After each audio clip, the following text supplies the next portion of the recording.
Don't steal our son. Please, lads. Thrills on XFM 104.9. I'm Ricky Gervais. With me, Steve Merchant and Karl Pilkington. Yeah. Little Carly Pilkington, little baldy mank, whinging little twat. How are you?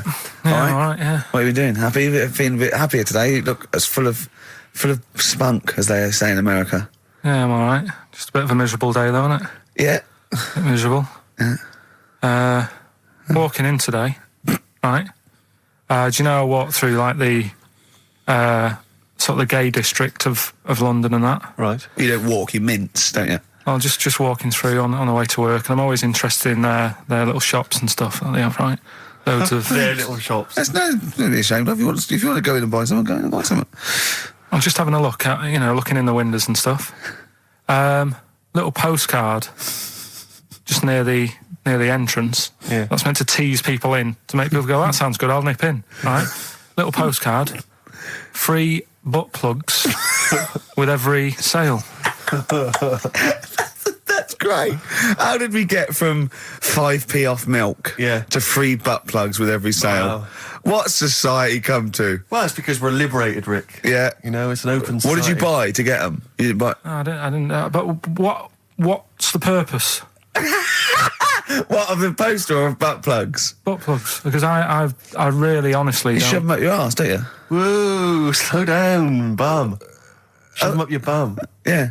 But when? Is that just like when you're doing whatever, doing stuff around the house, or...? I think it's not to keep things out. Is it like you would use a plug in the sink to keep, the water in the sink? Oh, if you're not gay. Get that? Oh, yeah. No, I know what you mean, yeah.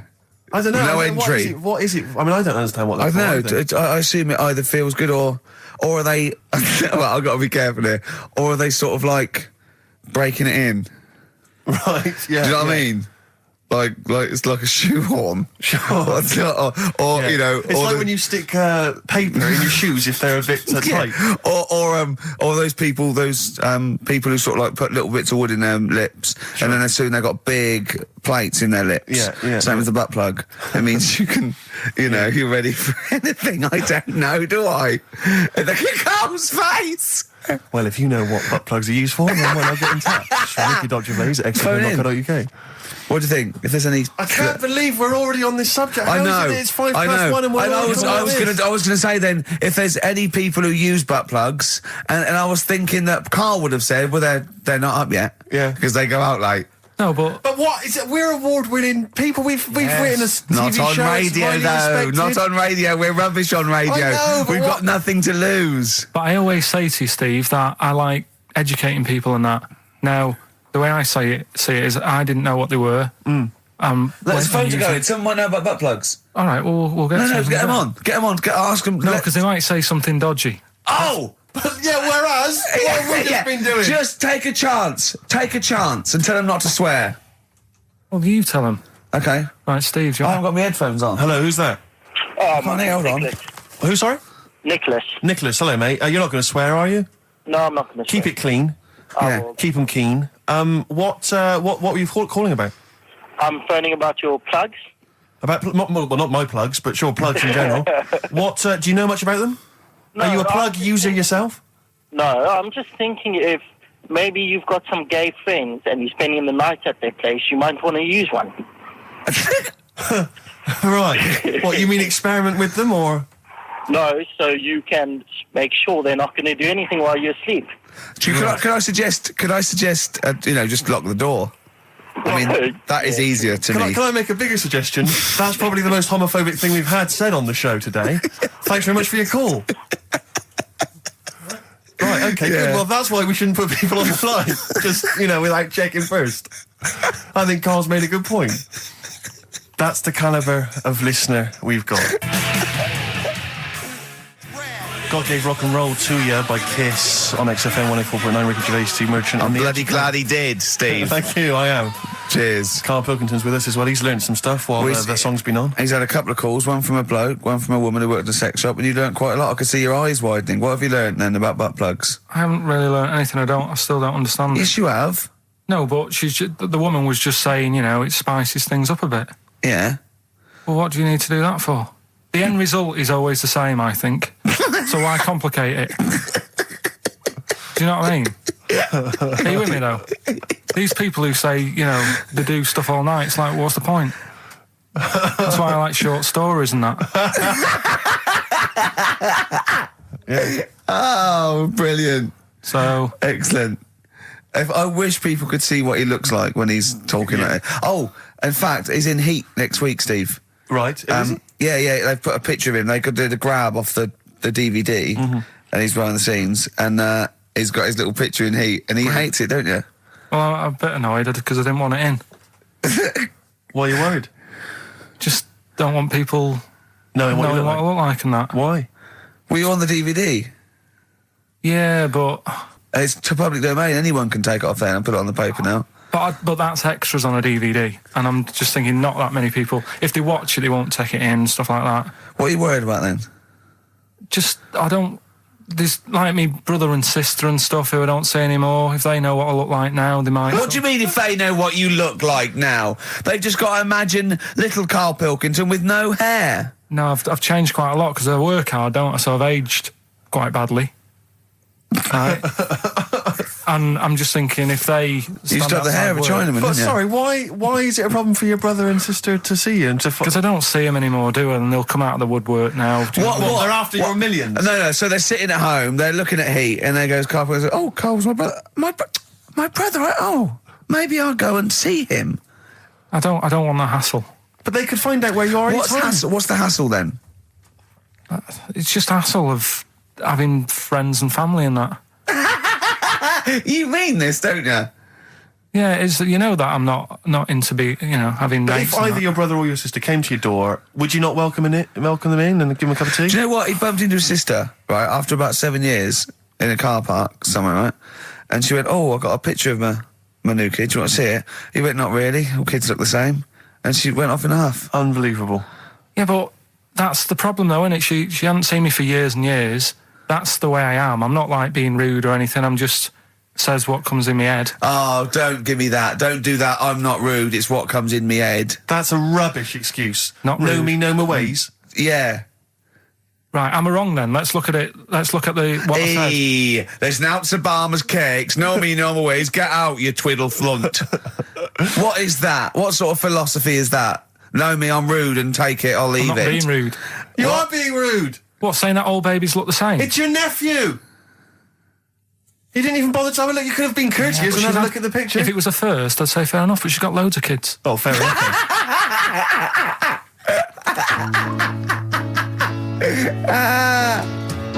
What kind of woman is she?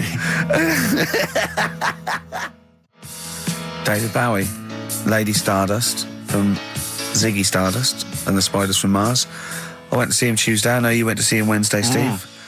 I mean, obviously I'm a mental fan, but I think objectively that was one of the best shows I've ever seen. Yeah, it was brilliant. He's got the best band in the world. He played all the hits. It was an amazing show. The sound was incredible. Do you know what I mean? Well, It's his just voice as well. I think people don't realise how incredible. incredible his voice is. It was absolutely Soulful is the word I'd use. brilliant. Yeah, it was absolutely brilliant. You don't care, do you, Karl? We don't care about this. You never really go to gigs, do you, Karl? The live music experience is not something you enjoy. Can be all right. Go on. I heard that someone else who went to the Bowie thing said that he sort of messed with the songs a bit, which would annoy me. No, he didn't. Not really. Hardly at all. He said when they did Life on Mars, instead of saying something about just the tune of it, he messed with it so it wasn't the same. That would annoy me.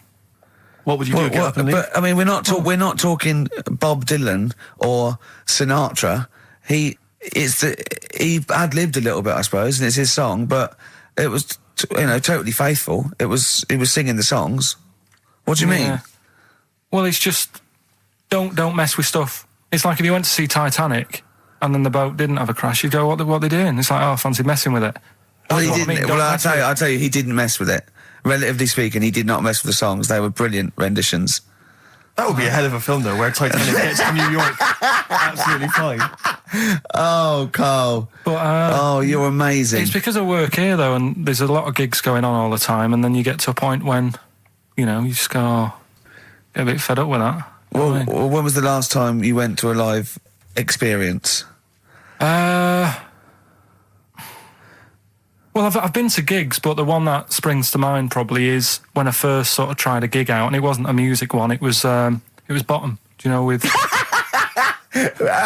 Bottom the live thing with Rick Mail and Equanimity. Yeah, in Manchester. When was that? Years ago, because it was in Manchester in about, I don't know, 87, 88 or something, and I was set up for a blind date. Right, this a mate of mine sort of set me up to see this. What? girl. So you said let's go to Bottom? Well, I didn't tell her. I just said meet us at the Apollo. I bet she was over the moon, 8 wasn't she? o'clock, met her there. Said right. there you go. Romantic. Going to see some middle-aged men run round in pants. Brilliant. Well, it's good. It's one of them things that afterwards you've got something to talk about, haven't you, and stuff. Yeah. So was it a good gig? Yeah, it was all right. Sort of bought some April fruits and that at the start of the night. Yeah. I think she liked that. And then we watched Bottom. Then afterwards had a bit of a chat. And then You didn't see her again, I take it? I would have done right because she was all right looking and everything. Yeah. But when we were chatting, she said she had a problem with a marrow What? and that. She what? She had a problem with a marrow. She had a problem with her marrow. Yeah. You mean her bone marrow? Yeah. Oh, I thought you meant she had one stuck of her fanny. No, just the... Thanks for that, Rick. That's an image I can't get out of my head. No, I wondered what. Oh, I see. A marrow. I thought you meant a marrow. Her marrow. And is that serious, that? I just was put off it because I thought... if you Well, I think it's more serious than the problem with a marrow. Yeah. I mean... with a marrow and that. It's an idea if you're bored with butt I plugs. love it. I love it. Everything he says is like someone from Kes. It was just that thing that... because, You didn't want to go out with a girl who might be ill in some way. well, yeah, I thought, what's the point in spending time with her, spending money on her and stuff, and then she's going to die on me? Oh! No, but seriously. God! No, but I'm just... see, this is what annoys me.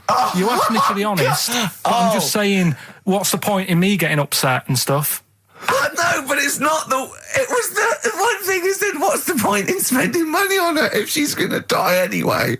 You've got to realise that's not a normal thing to say. No, but what's the point in getting to really like to know, knowing someone and thinking, oh, she's really nice, I want to spend my life with her. It's good that she told me when she did. Karl! What, during Bottom? This is the most amazing thing you've ever said. Steve, don't you understand what I'm saying? But no, because... what? Well, firstly, it's the assumption that she's going to drop dead and you're going to think, well, I just bought her some April fruits, I'm livid. I don't know what it means when you've got a problem with a marrow and that, but she looked pretty serious when she was talking about it. So I was like, oh... Christ almighty! I don't understand what's so bad about Play that. a record. I'll tell you. I'll explain to you during the break. Play a record. Libertines? Yeah. If you're morally objectionable, why not email ricky.gervais@xfm.co.uk. It's okay, he's an idiot. True. Modest Chambers, Kings of Leon on XFM 104.9. I'm Ricky Gervais, with me Steve Merchant and Karl Pilkington. Steve, Yes. I want to talk to you. I think it was, might have been Wednesday night. I was in the pub. Phone goes. And Karl goes, you watching that thing about parasites? Right. I went, no, I'm out. He went, oh, fella with a maggot in his head. Fellow with a maggot in his head. Yeah. And they go, oh, no, he's pulling it out now. Oh, God. I said, well, I'll get it. I said, yeah, see you later. About 5 minutes later, I get a message on my phone. Beep, beep. I look at it. It just says, oh, no, there's a fella with his fish up his cock now. There's a fellow with a fish up his cock. Yeah. Right. Okay. Do you want to explain that, Karl? Is it one of those little ones that swim up if you're having a slash in the Amazon? Yeah. Yeah. That's weird, isn't it? But it was still like stuff like that. It started off with What does the fish do when it gets in there? just sits there. Why? Well, what else can it do? No, but why does it go up there? Don't know. I didn't listen to that bit. There's a bit. He started off with a fella who had a bit of meat and got a tapeworm inside him. Yeah. And he grew it for however long, and then it came out at the end. It was about 7 foot long. On purpose? Yeah, he did it on purpose. Yeah, for the program, right? I think yeah. Probably slimming, isn't it? Well, I was thinking that could I mean, you're a fan of Waller. Could he purposely have about 8 of them? What, Rick Waller? Yeah. It's a good idea. Because they were saying how they eat, a lot of stuff when they're in you. They just eat all Well, of it. they take enough so you don't die, and nor do they, yeah. But I mean, you've got to keep taking them out, haven't you? Because you'll still have the same weight, because it's got to go somewhere.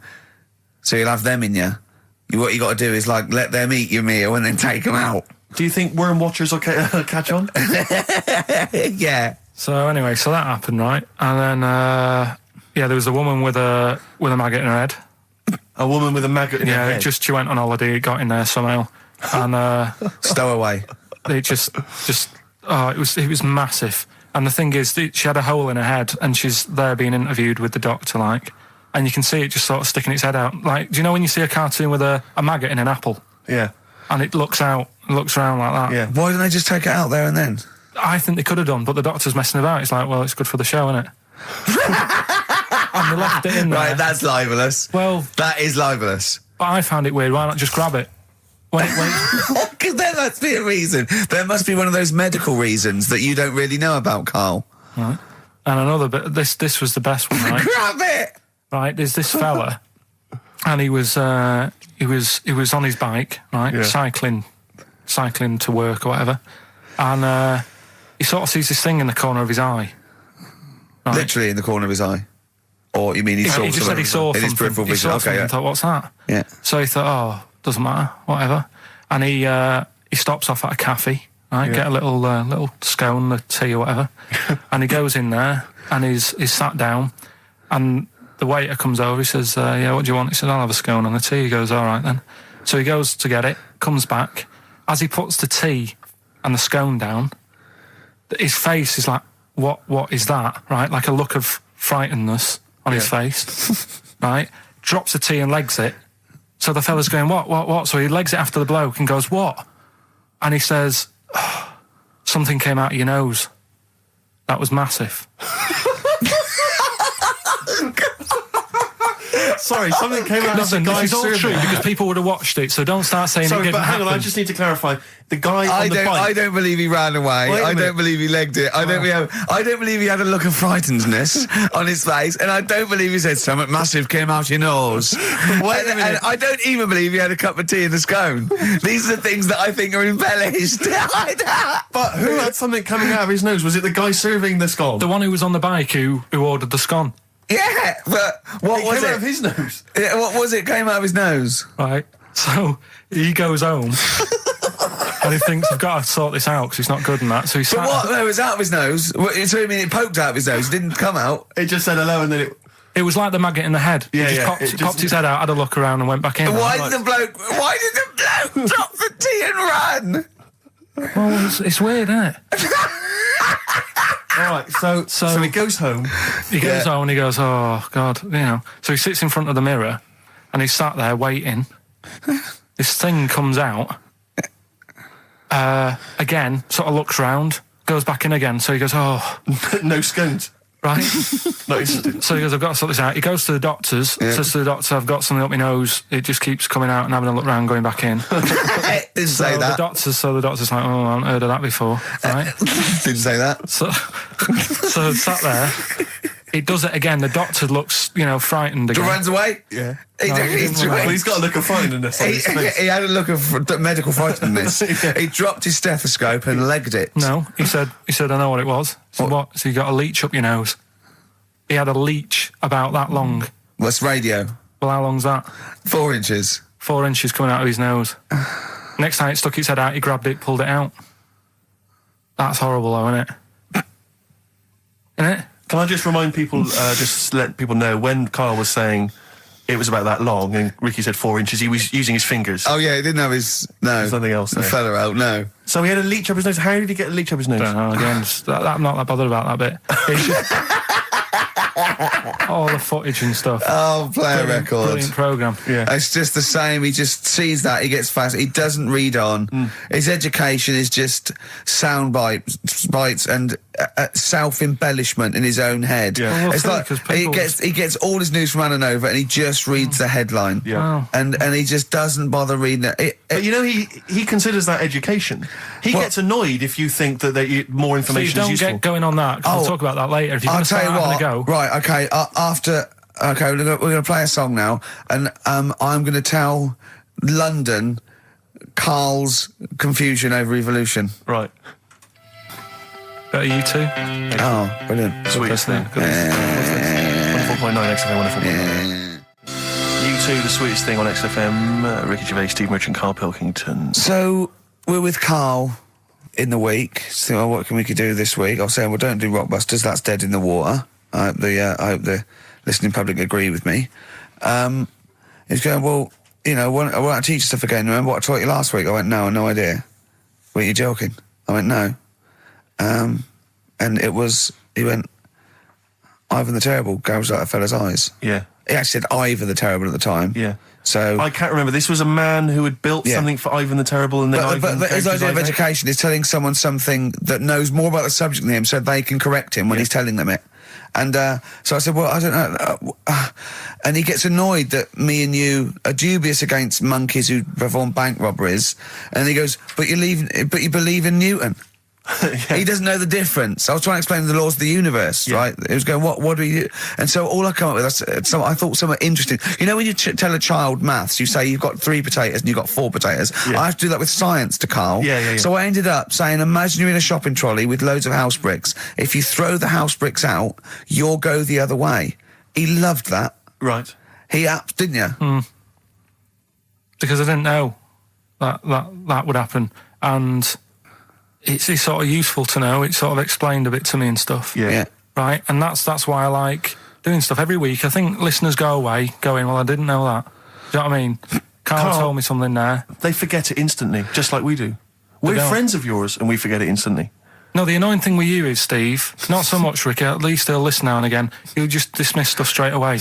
I told you loads of stuff yesterday, I taught you loads of stuff. But Karl, what you consider education... hang on, what you consider education, I consider tittle-tattle. Well, it's not education. Do you know what I mean? You seem to think it's education. It's just kind of gossip, stories you've sort of half read. Right, all right. Example of yesterday. Goldfish have longer memories than people think they do. Yeah. You said no, it's rubbish. No, we didn't. We said, where'd you get that from? We said, oh, really? From? Yeah. There's not enough information there for it to be educational.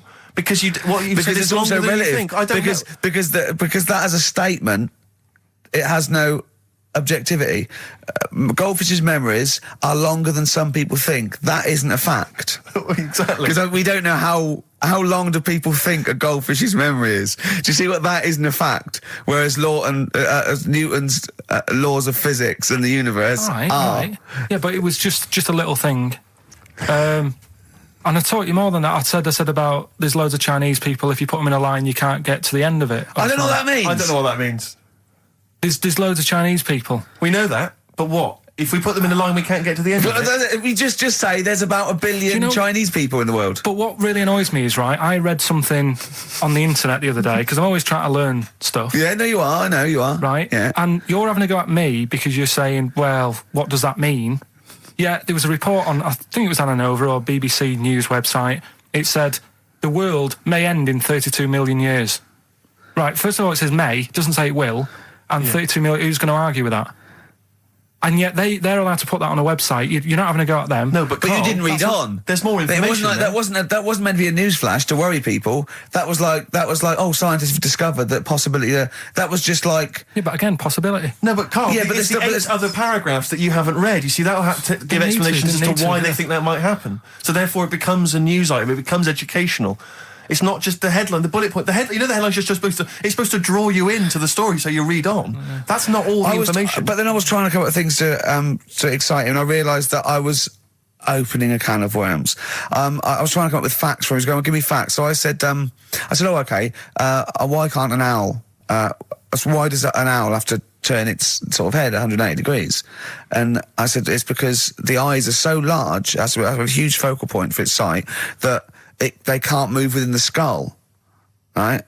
And he went, well, why'd they do that? Why don't they just do it, give them normal eyes, and then not have to turn their head? I went, what do you mean? Why didn't they? He went, well, whoever did that. I went, well, it was evolution. He went, it's like giraffes. I read the giraffes grew their necks to eat food. So they didn't grow their necks to get the food. The ones that had upshots, lived longer, and so got the food and passed on their... He went, yeah, but why didn't they just give them wings? I went, why didn't who just give them wings? He got angry and went, whoever gave them the necks! his understanding of evolution made me fall on the floor. Who do you imagine is they? Because you don't believe in God, do you? So who is it you imagine is they? Well, whoever made us sorted us out. Who? I don't know, it just happens, doesn't it? Yeah, exactly. Well, Karl, listen, there's no will to evolution. It's natural selection, isn't it? I still don't get it, though. We talked about an hour, didn't we? I know. Yeah, but to be fair, I watched as Ricky tried to give you actually what was quite a concise and educated version of evolution. He tried to explain it to you, and I have never seen a person lose interest quicker. But I tried to use actual fact, then I tried to use metaphor and analogy, then I showed you some computer programs to show what biofeedback is and everything. I tried all these things, and Steve's right. You were looking out the window. Have you ever spoken, Karl, to someone who's got Alzheimer's disease? And you try to explain who you are, and they're listening, and then that's what you're like. It's extraordinary. But listen, seriously, I went home, I found this book, I found a couple of facts which I think are more up your street. Evolution, a little bit complicated, a little bit big. But this one, I think we may have mentioned it before, I think you'll like this. This is from a book of facts and trivia. The Egyptians trained baboons to wait on tables. That's interesting to you, isn't it? Yeah, that's pretty good. Yeah. Have you got any more there? I'll see if I can find Oh, he's interested. Yeah. Can get the staff. That did happen, You pay peanuts, definitely happened, you get yeah. monkeys. And then what did they go off and do after that? Well, it doesn't say. I love the fact that he thinks, right, okay, so in his mind, it's now the monkey going, it's 5:30, I'm off, you know I was going early today, and they go off maybe dancing or something, or they come in late. No, I assumed what you meant there is that was their first career move. And Yeah, then they well, went they- on. It's like actors waiting to be discovered. Play a record. Just one more before you play a record. Go on, then. You'll like this. Peter the Great. You ever heard of Peter the Great? No. Okay, well anyway, Peter the Great had his wife's lover executed. You'll love this, Karl. Right, so his wife had a lover, he had him executed, and he put his head into a jar of alcohol, and his wife had to keep it in her bedroom. Do you understand? That's every time every morning she'd wake up and there was her lover's head in a jar. Who took his head off? He took his own head off. Play a record. Play a record. She had a lover, and never mind. Never mind. It couldn't be any more concise. Mad World on XFM. We just had a text, Rick, from Andrew Barnes. He says he watched the same documentary, it would appear, as Karl did in the week. And he says here, just to clarify, the leech nose man got it up there when drinking from a muddy stream. And he goes on, one can only imagine the frightenedness he experienced. Karl. Explain to him once more what happened with Peter the Great. All right, so we've got Peter the Great. Yeah. Okay. And his wife had a lover. That's another man. Another man. Not Peter the Great. She was having an affair with someone else. Right. And Peter the Great, he found out about that. Okay. Yeah. So he sliced off this bloke's head. He killed him. He executed him. Right. You with me so far? The fella who Jesus. she was seeing for a bit. Yeah, there's only two fellas involved. There's two people involved. One's Peter the Great, the other one's not. Right. The guy that's not Peter the Great, Derek the Terrible. Derek the Rubbish. Yeah. Right? He's having an affair with Peter the Great's missus. So Peter the Great slices off his head, puts it inside a jar of alcohol to preserve it, and puts it in his wife's bedroom. So every morning she wakes up, she sees her dead lover's head. You'd have thought he wouldn't have wanted to remember, wouldn't you? Oh. Best bury the head so she don't remember. Well, it was a reminder so as not to put it about. And did it work? Oh, I don't know. I love that. Again, that to me is an amazing thing to do. And you go, did it work? I mean, you've got quite an interesting mind, actually. I mean, you are, in some ways, really, really bright and intelligent. I love the way you think. You're one of the cleverest blokes in some ways that I know. Dad always says I've got common sense. Well, yeah. And that's more important than knowing about, But it's like you follow the subplot, which is quite an interesting thing. Do you know what I mean? It's like you tell you a story, you'll always pick up on something that I didn't even think was an important bit. It's like you're looking out of the window all the time. So what's important about that head thing? What do you mean? The head in a jar. It's a grotesque thing to do. It shows ego, power, cruelty, and revenge. although I think it probably did work because he is called Peter the Great. Yeah. So you'd assume he got it right. Yeah. I don't see how you can query that. That's the sort of facts you give us. You see now, you're on the other side of the fence, and you've got questions just like we've always got questions. No, but in Karl's thing, it would have been, turns out, some weird happened, right? And he was still alive. And so she was still having sex with body. And his head was watching. Yeah. And Peter the Great didn't even know. See how he's perked up? I understand what you're saying. Now, I've learned some other stuff, so I'll see if I can, educate you a bit before 3. But I want to know, I'll tell you what education I want. I want to know what sort of things I can buy this weekend. Butt plugs? No. Have you got any adverts? Oh, yeah. XFM. It's My Life and No Doubt on XFM, their version of the Talk Love it. song. Love it. You've enjoyed that, Rick? Yeah, on XFM 104.9. Right, Karl. This is where he shines. This is what Karl gets Mondays off for. Yeah. Okay, Karl, what is it? You want to explain this? It's the bit when I'm in a film and sort of edit me into it, so I'm like an actor in a major film. Yeah. We've done Kes, we've done One Flew Over the Cuckoo's Nest, Shining, stuff like that. This week, it's A Few Good Men. Brilliant film. Brilliant film. With Jack Nicholson and that. Yeah. So you listen to this, and will we give the question later on? Probably. Let's give it after this. All right. Yeah, we'll give it after we've heard the clip. I haven't really got one sorted, but I'll think of one whilst it's on. So have a listen to this, take everything in, and then the question at the end. So it's a scene where it's the court case. Yeah. All right? All right. All rise. Call your witness. Yeah, he's just coming now. All right, Jack. Colonel. What? I'd appreciate if he would address me as Colonel or Sir. I believe I've earned it. Defense counsel will address the witness as Colonel or Sir. All right. All right, Colonel. Bit smart today with all the army stuff on. You ever served in an infantry unit, son? Nah. Brother did. He was in the army. He got kicked out though because he went for a packet of fags in a tank. Weird that, isn't it? No, it's not. It's tragic. I wouldn't say it's tragic. I'll show you something tragic. I always carry this book around with me. I always show it to people. It's got like the top 50 weird people in the world in it, right? It's all sorts of weird stuff in it. Look at this one here. It's a fella, right? He's got 2 heads. And the weird thing is, right, is the top 50 weird people in the world. He's at number 50, he's got 2 heads. Right? Makes you wonder what's going to be at number 1, doesn't it? Are these really the questions that I was called here to answer? No, but look at it. Imagine if you were his mate. You wouldn't get a word in edgeways, would you? If you maybe he didn't have any friends. Probably right, they say, don't they? They say 2's company, 3's a crowd, so... Please tell me that you have something more, Lieutenant. Yeah, I got loads more. For this fella at number 36, look at him. 3 legs. Little fella with 3 legs, right? Guess what his job is? My answer is I don't have the first damn clue. Well, I'll tell you. He's a juggler. I beg your pardon? He's a juggler. This is ridiculous. I know it's ridiculous. You're probably thinking what I'm thinking. Why wasn't he a footballer?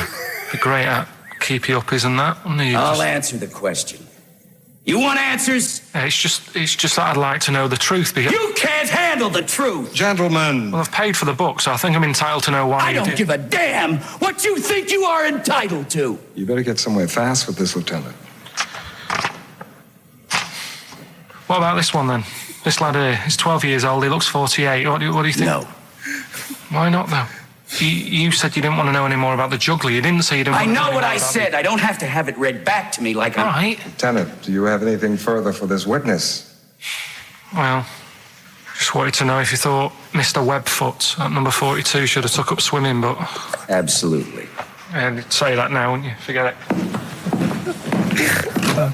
Well, I don't know what to say, really. That's Karl Pilkington in the film A Few Good Men with Jack Nicholson, acting alongside Jack, and I have to say, giving him a run for his money.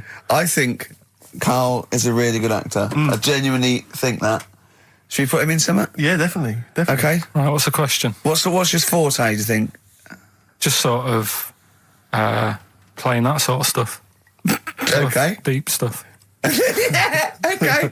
Yeah, so we can sort that out. Think of a question there out of that little lot. You've not got one? Well, I've got what.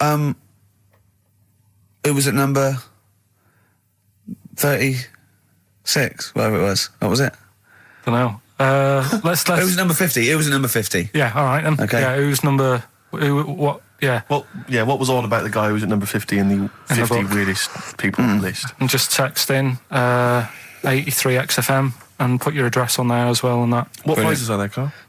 Loads of stuff. Yeah. Let me just have a quick look. Oh, that's actually not bad. There's Lord of the Rings on there. Michael Palin's Around the World in 80 Days. If you've not had a chance to see that yet, it's been repeated about 80 times. Look Around You, which is an excellent show. That's really funny if you've seen that. There's some other good stuff. That's not too bad. And also the relatively poor stand-up DVD, Ricky Gervais's live Animals show, which is mediocre. Can't give him away. Yeah. All right. And you can win all those prizes if you can answer which question again? Who was the fella who was at number 50 in my book? What was up with him? Excellent. Right, so let's got to play Thorns. some Thorns. Yeah? That's the most beautiful track. I can't get enough of this. You'll love it. You'll love this. Karl, come on, what's the matter with you? Oh, Thorns. that's No Blue Sky. Beautiful, isn't it? And that a great track. it's all right. Yeah. Just had an email. Yeah. That woman who opened the Office script could have her head cut off. Apparently, when a letter is posted, it becomes the property of the Queen until it reaches the person it was meant for. By opening it, she's committed treason and could be killed. I don't know if you're familiar with this story, Karl, are you? Go on. Apparently, some copies of the Office Christmas specials scripts got sent to the wrong address. Some woman. And, I don't know what you do in that situation. Normally, if I get mail that's not addressed to me, I just give it to the postman or put it back in the postbox. Radio 1 tried to speak to her, but apparently she's got a gagging order, which makes us think that she sold it to the Sunday. So we'll read it. We'll read the plot of The Office tomorrow in the Sunday papers, which ruin it for some people. Ruin it for a lot of people, yeah. But the other thing is, I mean, if it was sent to her, obviously her name wasn't on it. Oh. If that's true, in which case, I think that's quite a serious offence, isn't it? I would hope so. I mean, I would hope that, if I sent something in an envelope, it was... But the BBC, the BBC thinks that because the person they said it was meant to be sent to got his, he thinks maybe that's an excuse. Maybe someone gave her the script and said, don't say it came from me. Yeah. So... I don't know, maybe she's protected someone, I don't know. Yeah, well, if that is well, the case... either way, don't sell it to a newspaper. Well, It's just the kind of mercenary nature of it that I loathe, It's the fact that it's only just now makes me wonder if she had it there lying around in her house and someone said to her, well, why don't you go to the papers? Yeah. Try and flog it. But I just don't think I don't think she's going to get a lot for it, because people are going to see it soon. It's not like it's the Hitler Diaries. Well, they're not very well written. But, I mean... I don't know. I'll tell you what I'm frustrated by. It's just the fact that it's like we've worked hard to give people some kind of pleasure for this Christmas, because a lot of people are very depressed, Rick, very low at this time of year. They've not got what they wanted. But we're trying to cheer them up, give them a bit of happiness. Yeah, but I think she'll be happy if she gets a lot of money. True. I don't know. I think it's just tacky, really. It's like, well, I just say, if you're a fan of the show and you don't want to know what happens, then don't read the Sundays tomorrow, or at least avoid it when it says we tell you what happened. But the papers might not ruin it. The papers might go... We've got them, but we're not going to ruin it for people. That'd be a nice gesture. Ideal. But all I can say is it's a good job that I send out the prizes. Because that Michael Palin Around the World in 80 Days will be going to the person who won it. Yeah. And if someone else receives it, they better not try and, do you know what I mean, keep it. It should go to the winner. Yeah, exactly. Right? That is a very good point. So, be warned. Don't open things that weren't addressed to you. Yeah. Pandora's box. There's some sort of lesson there. Yeah. What happened? All the evils of the world, wasn't it? Pretty much. What? Yeah. Oh, don't try and explain it to Karl. No, Pandora's box. Go on. Well, told not to open it, opened it, released all the evils that are in the world now. But did the person say if you open it, loads of evil will come out? It's not true. It's not true. It didn't really happen. It's not like evolution. It's not the truth. But you remember that? Yeah, you won't listen to some of my stuff. Like goldfish and stuff. No, it's not that we don't listen to it. It's that you would pass off how all the evils in the world got here. Because on Anna Nova it would be, Pandora opens box. Actually, speaking of headlines. Here we go. Okay, look. Imagine if Pilkington was on News at 10, okay? We should just explain, you cannot be bothered to read an entire news story. You get everything you need from a headline, don't you? Well, I think it's enough. I think if they did... Well, let's see if this is enough. Let's see if Trevor McDonald just read this on the News at 10, it'd be short and you get back to the football, whatever. Yeah, Here we go. And here is the News at 2:15 with Karl Pilkington. Bong. Man who walks backwards around lake falls in. Bong. Chinese woman eats dirt. Bong. Man lives in rubbish dump for 10 years. Brilliant. Bong. Czech family says they've got a rabbit with 3 knobs. Right? Right. Done. Sorry, can you just read a little bit more of the Czech family with 3 knobs? Just about a family. Not read it to yourself. Read it out on air. It's just about... Well, he can't read it to himself. I tell him to read it to himself. We still hear it. No, he was, because I could see his lips moving. Go on. Just this fella who had 3 rabbits. Right, just think of this is Trevor McDonald. Yeah. Okay, carry on, Karl. Okay, oh, here's the news. Right, good, brilliant. Go on. There's a fella, he's got 3 rabbits and that, and then he checks them out, right? Yeah. 2 of the rabbits have got 2 knobs each. Right. And he goes, that's a bit weird, isn't it? Sure. And they're throwing them around, sort of chucking, showing them around the family and stuff, saying, look at that, that's weird. Picks up the 3rd one, it's got 3.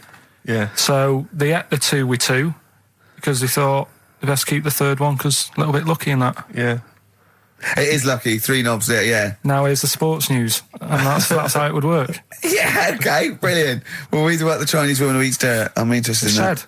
That's it. That is the story, then. What more do you need to know? It's Well, just I want to saying, know a little bit more. Can you just embellish it? 78-year-old Chinese woman. She says she's 78. Makes you wonder. Yeah. With my theory. Karl's theory is that Chinese people don't age well, and so those Chinese people that are saying they're 112 are really only 33. That's why he doesn't want to be recognised, because he doesn't want to walk out from here into Chinatown. Yeah. Go on. It just says she's been eating soil for 70 years. She's ate about 10 tons of the stuff, and it's done her no harm. Kept her grounded. It's probably all right for you, isn't it? Because it passes through, doesn't it? Yeah. Well, they say, don't they, if you're having a kid, let it play in soil and that, because... Well, that's to get it immune, yeah, to get it, yeah. But lots of, like, things with sort of birds and reptiles sometimes swallow soil and stones because it grinds up stuff, breaks down cellulose for them. Doesn't do you any harm. All right, then. One more fact from this book for you, Karl. Apparently, officially, the Second World War is not over. It's not actually over because there's never been an official treaty signed between Germany and Russia. So it's still going on. Interesting or not? Not as good as the monkey one and the woman who eats dirt. and the Peter the Great and that. Sure. But yeah, it is over, isn't it? Isn't it though? That's what I mean about you annoying me with stuff that you go, oh, that's interesting. I don't think that is interesting. Okay. Okay. There was what was it I learnt? What was it I learned? Think of that as a question. Well, we're all trying to figure that out. Yeah, go on. Leonardo DiCaprio? the painter, Da Vinci. Da Vinci, he could write with one hand, draw with the other at the same time. Right. Yeah, that's good. It's all right. That's interesting, isn't it? Yeah, it's all right. Well, if you have an interesting fact for Karl Pilkington that you think he might be intrigued by, email ricky.gervais@xfm.co.uk. What have we got coming up? What have we got coming up? More education stuff, some good tunes and that, Yeah. and a bit of Outcast. Yeah. Outcast. Hey Ya on XFM 104.9. I'm Ricky Gervais. With me, Steve Merchant. And over there, Karl Pilkington. Now we've got a new feature. Well, I don't know if it should become a feature every week, Rick. I'm not sure it's got legs for that. No. But maybe in the absence of Rockbusters. Basically, I was looking through the pigeonhole, and we got a lot of stuff sent to us, a lot of junk, stuff we don't really want. Yeah. And a lot of people, for some reason, they send Begging us... letters. Begging letters, a lot of that. We get sent a lot of CDs by people, bands, artists, who have not yet been signed. Maybe they've knocked something together in their bedroom. They got a band... And they just, for some reason, they want our feedback. They want us to sort of give them some thoughts on what they think, where they're going wrong, stuff like that. And I just thought, I was having to clear out, and I thought, why not just Give them a little chance, you know. Yeah. Just throw them a bone, Rick. Honest critique. Honest critique of some of the artists that sent us stuff. Okay, go these on are then. bands that have not been, they've not got a record contract. This is exciting. Okay, name the 3 bands Well, I'll first. tell you, no, we'll go through them individually, and I'll hear a little snatch, and then I'll get your opinions, both from you, Rick. I know you've been in the music business, you've got a good general knowledge of music, you've got good taste. Big time, and big also time. Karl Pilkington's views as well. Yeah.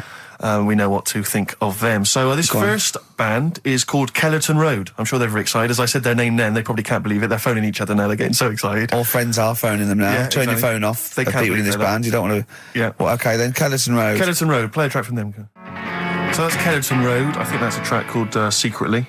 And looking on the back here, there's 6 of them in the band. They all pretty much look the same. They've got the long hair, the usual sort of look. What do you make of them, Rick? All right. Yeah? Quite like Yeah, that? good, yeah. I mean, bit generic. The chorus was a little bit simplistic. But I like good production, good Yeah. good Reminds you of music. something maybe like the Thrills, that sort of thing. Yeah. I mean, yeah, good. Jukebox or junk box? What's a junk box? It's just, I'm just trying to make it sound snappy. Jukebox or junk box? Don't, because you haven't got it. Don't ever stick to what you're good at. Okay. Um, What, being sexy? Just sort of watching Doctor Who and stuff. You like that, don't you? Yeah, I love it. Okay, then. Right. What's the next one? So, well, let's just ask Karl Pilkington's opinion. Karl, what were your thoughts? Yeah, it's all right. Yeah? Yeah. That's it, is it? Yep. Is that why you're no longer right for the enemy? Go on. So what's this next one you've got for us then, Karl? Toffee. Toffee. It's called Born Depressed. Oh dear. Brilliant. Is it about you? There we go, I Toffee. quite like that. Yeah? That's sort of a bit glammy, bit underground. Yeah. What do you make of the name, Toffee? I don't like the name. It's not great, is it? No, but I quite like that track. Quite like the track. If I'm just that's looking at the representative. CD, they've made it themselves, and basically the band feature on there completely nude. Oh. What do you Well, we know what we think of that. What do you think of that, Karl? I'm not happy with that. Let's have a look, though. Have a look there. That's no point, is it? There's quite a lot of blokes and there's one naked lady. Just having a look, though. Yeah. What are you looking at the blokes? What are you looking at? Why are you looking at the blokes? Let's Knob. just having a look. But you look at their knob. I can see by the way your eyes are I'm looking. looking at the woman's knob, though.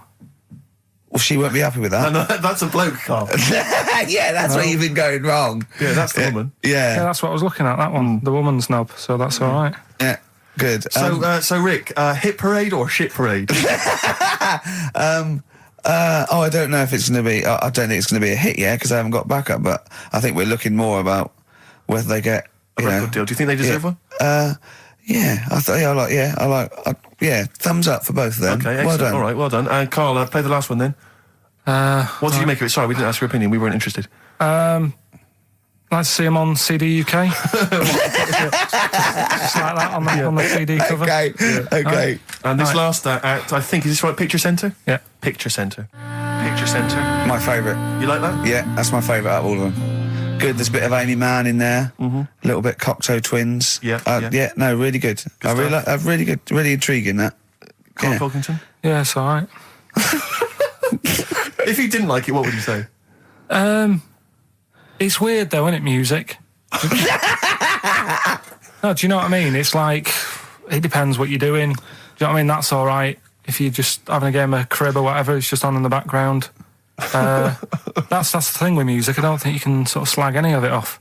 It's times, and it depends what mood you're in and stuff. Yeah. So So So this is it's a pointless pointless. feature. It's a pointless Points feature. for you. We'll do it well, I again didn't then. come up with it. No, I do. All right, don't slag it off. Okay, we'll do that again then. I was quite enjoying that, but okay. No, do you understand what I'm saying? Well, That it's not worth having an opinion about music. Well, I'm not that bothered.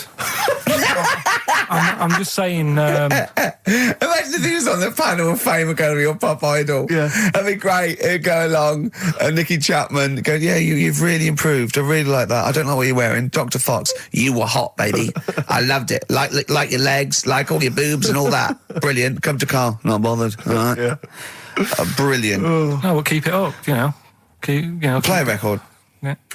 Oh, come on. This is my favourite. Can I change? Well, this is my favourite out of all four of them. Lynyrd Skynyrd. Yeah? Yeah. Yeah. Slam dunk this puppy.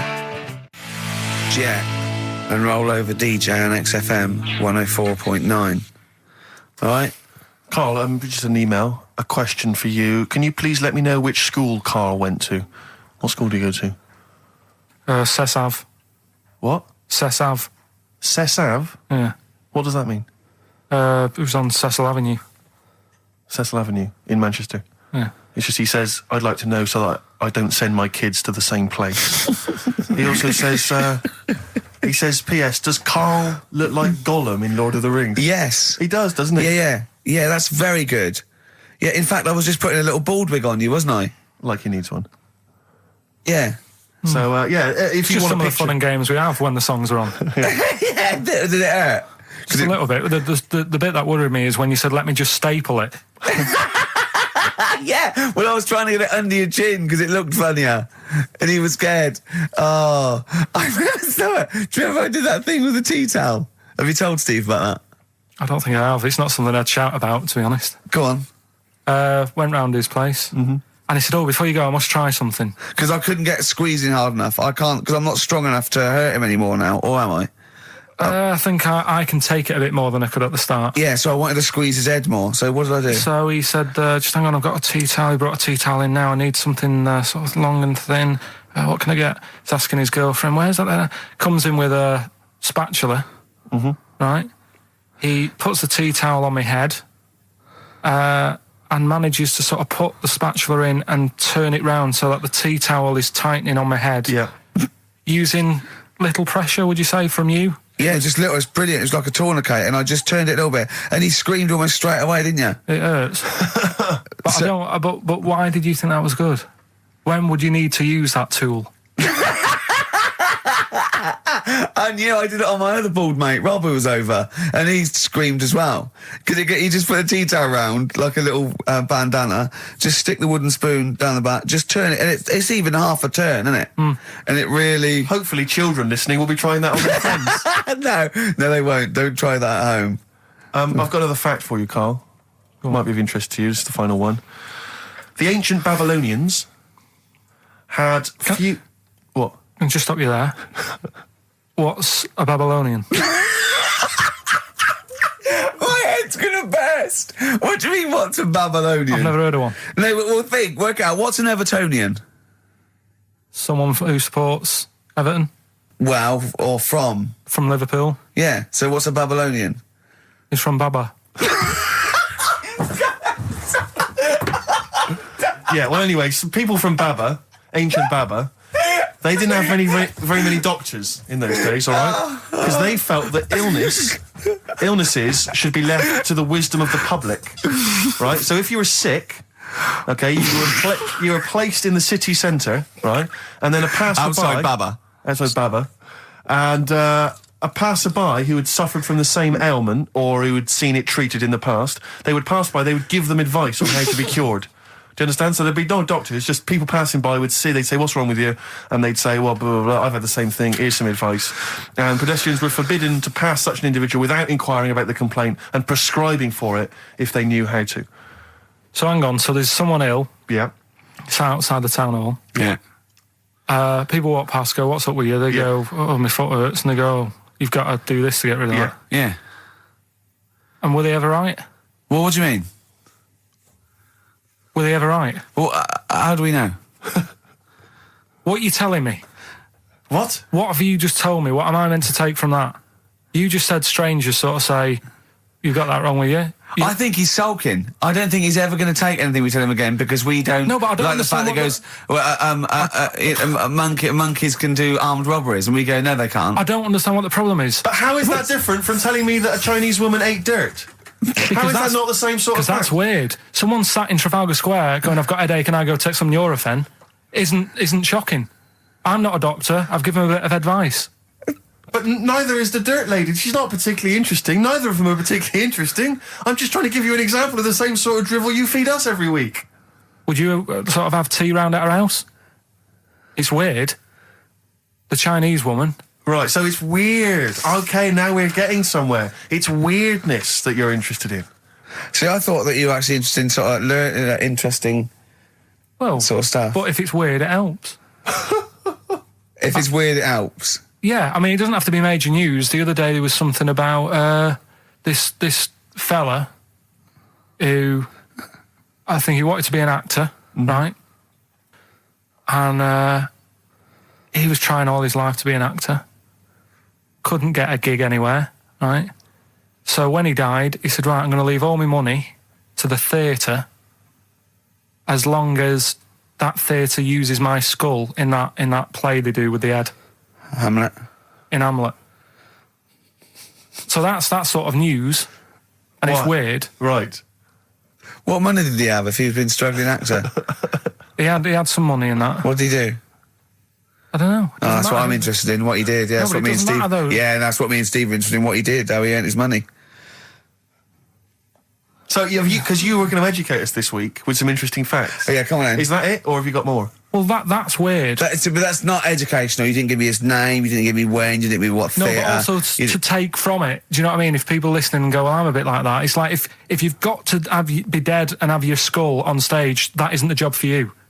That's what I'm saying. If it takes that much, give it up, do something else. Right?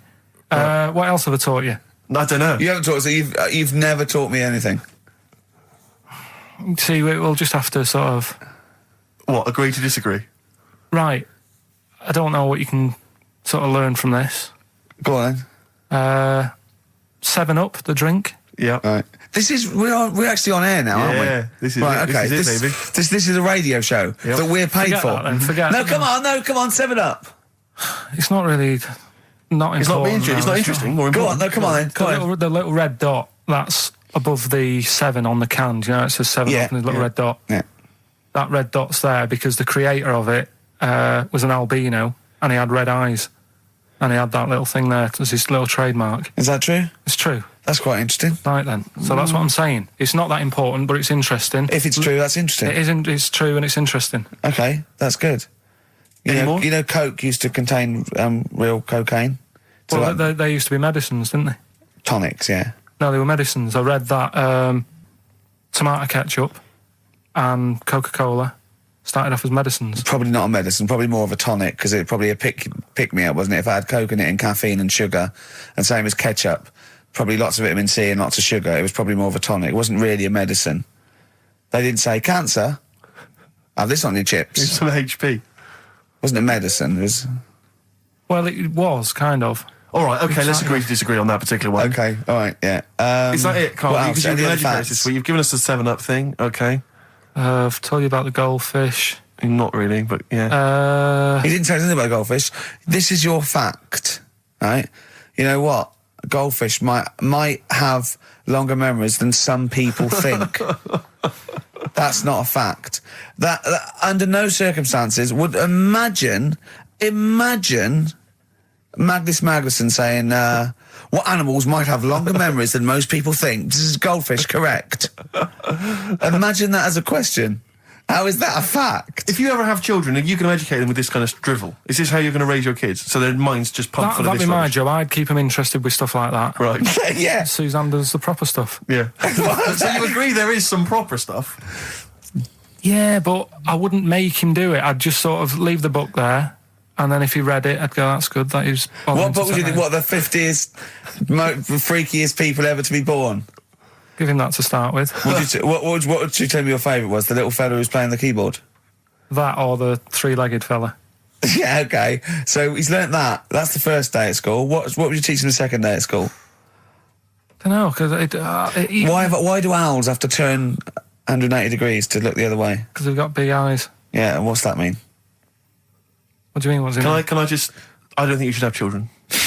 Well, Suzanne's always saying, she'd like to hear tiny feet running around the flat and stuff. Yeah. I just said, let's get a little midget cleaner.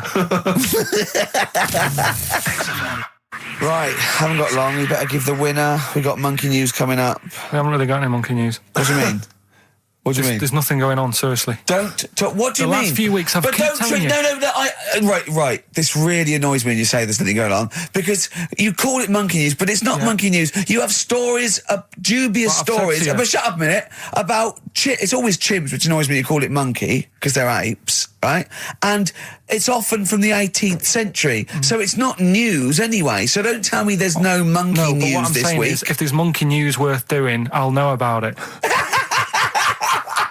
And there isn't anything, so let's leave it. Right, okay, you are going to give me some monkey news, I'm telling you, you are going to give me some monkey news, or we're not leaving. Right, well, my mum sent me some. Right. I got a little letter from her doing the usual sort of stuff, telling me what she'd been up to and that. It was a little thing about somewhere in Lincolnshire or something. Right, good. To do a bit of monkey throwing. God, what do you mean? Because some fella got attacked by one once, and sort of to remember him, on this certain day, they go, oh, it was today, wasn't it? And that fella got attacked by a little monkey and that. And the something about chucking monkeys about. That's horrible. I don't know if they're real. I think it's just like to remember. All right. But that's the only sort of stuff that's knocking about out there. But it's not. That's not. I've got my mum and dad on it, looking all the time. For stuff. There must be more monkey news than that. There isn't nothing. I mean, these bits and pieces. There was a bit about Donna Eyre, how when she has a kid, she's going to let a gorilla look after it for a week or something. But apart from that, it's dead out there. Well, I don't know what that means. She's well, that's it. Apparently, well, it's not true. She's not going to let a gorilla look after a child. No, it is. Apparently, a fella works with them or something, and this is rubbish. It's not rubbish. How can she let a gorilla look after a baby for a week? Well, forget it. Sorry, have you ever heard her speak? Can I just give you a little fact here? Someone's emailed in for you, Karl. They've sent an interesting fact for you. I think you're going to be interested in this. Don't read it on the email. Let me read it for you. I think you'll be excited. An interesting fact from Karl. That's from Toby. He says, Attila the Hun punished some fella who annoyed him by cutting off his arms and legs. You'll love this. And stitching his arms back where his legs should be. And vice versa. Look at his face. Look at a little smile that's just cracked on his lips. That is the kind of fact you've been waiting for all day, isn't it? So go on, again, so... Attila the Hun, right? Some guy didn't like. He cut off his arms and his legs, and he stitched his legs on where his arms should be, and his arms where his legs should be. Look at him looking at his body, trying to picture it. Yeah.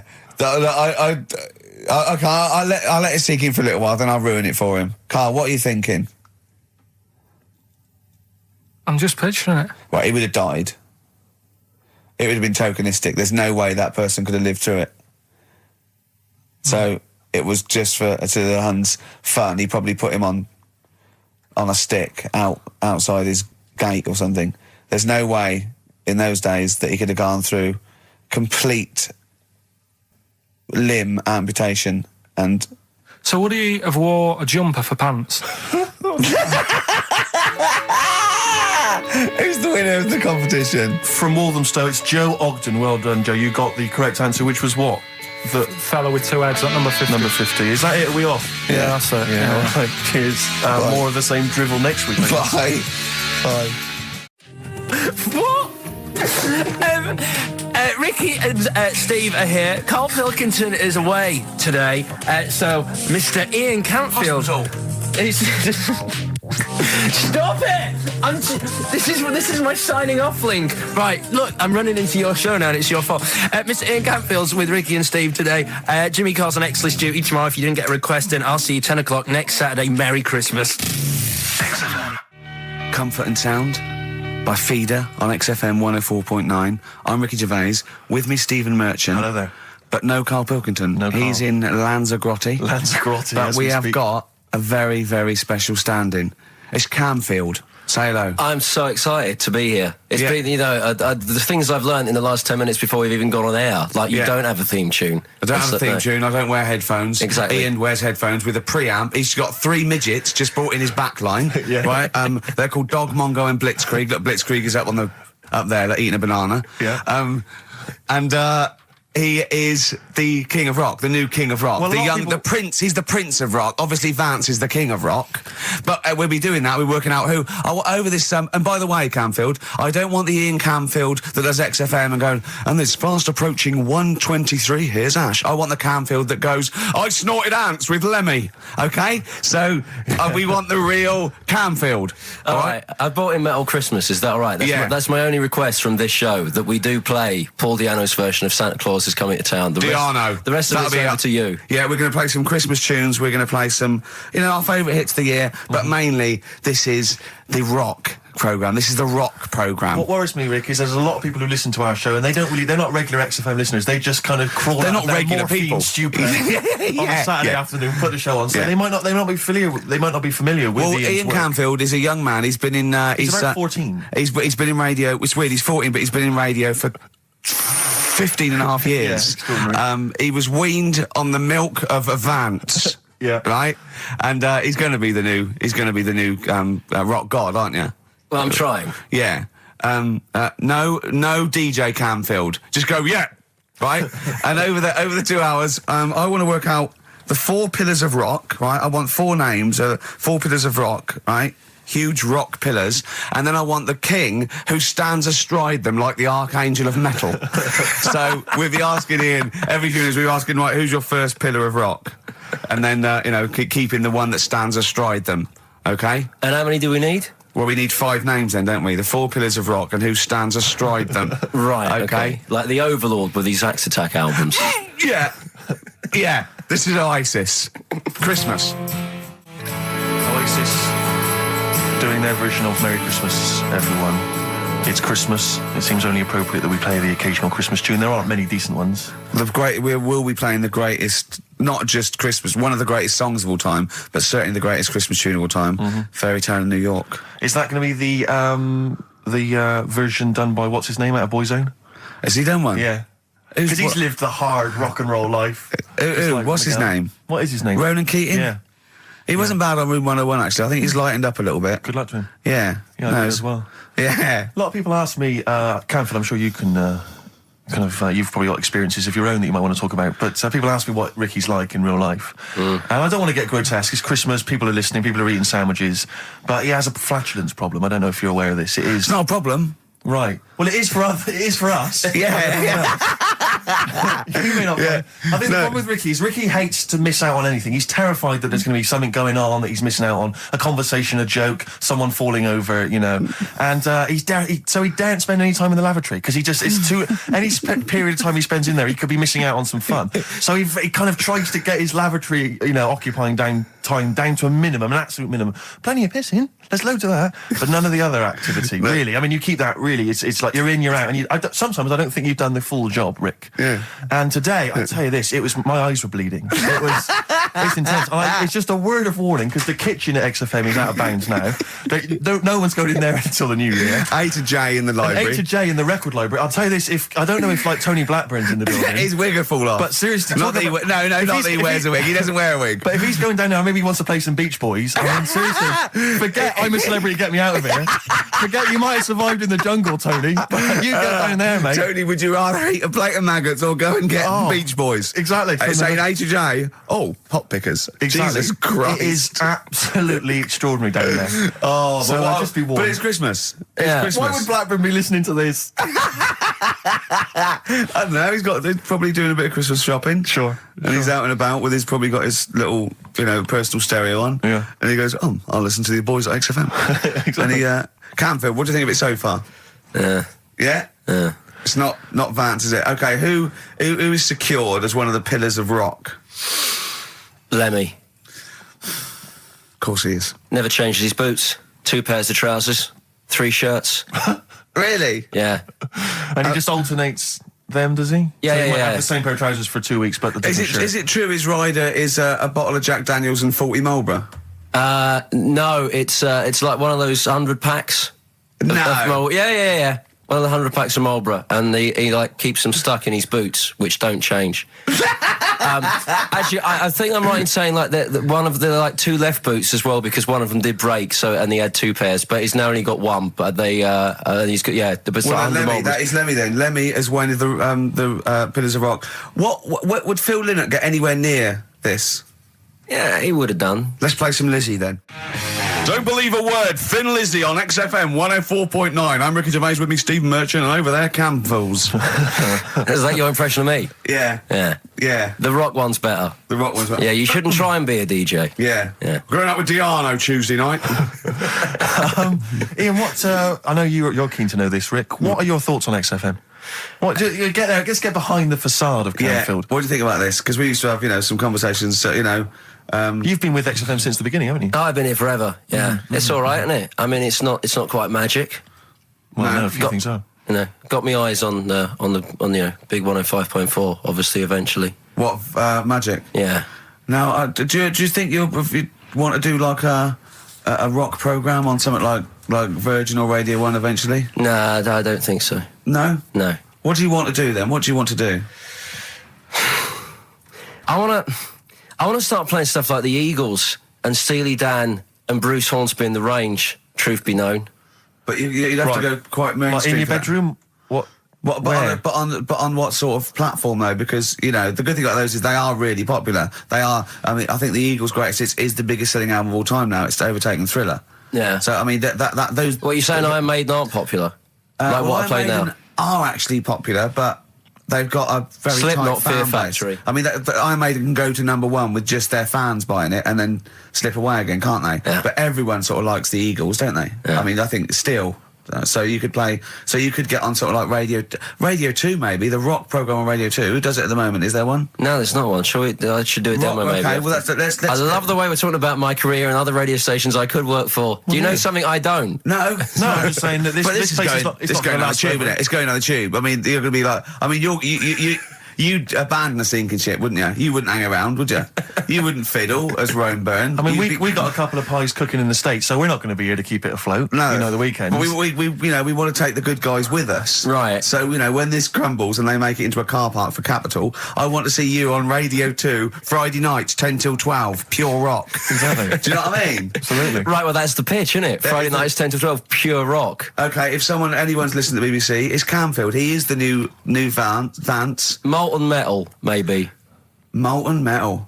That's good. My only concern with TV work for Ian is he doesn't look like the obvious rocker. I mean, people are listening, they probably imagine he's got the long, greasy hair, But that's he's got the modern Slipknot look. T-shirt. Lots of modern bands now. They've got. I'm not slagging off. I'm just saying. I wonder if the they've fans got short hair. It's not all long hair and strange beards and tattoos. No, is it? the days of them all looking like Lemmy and smelling like Ricky are well and truly gone.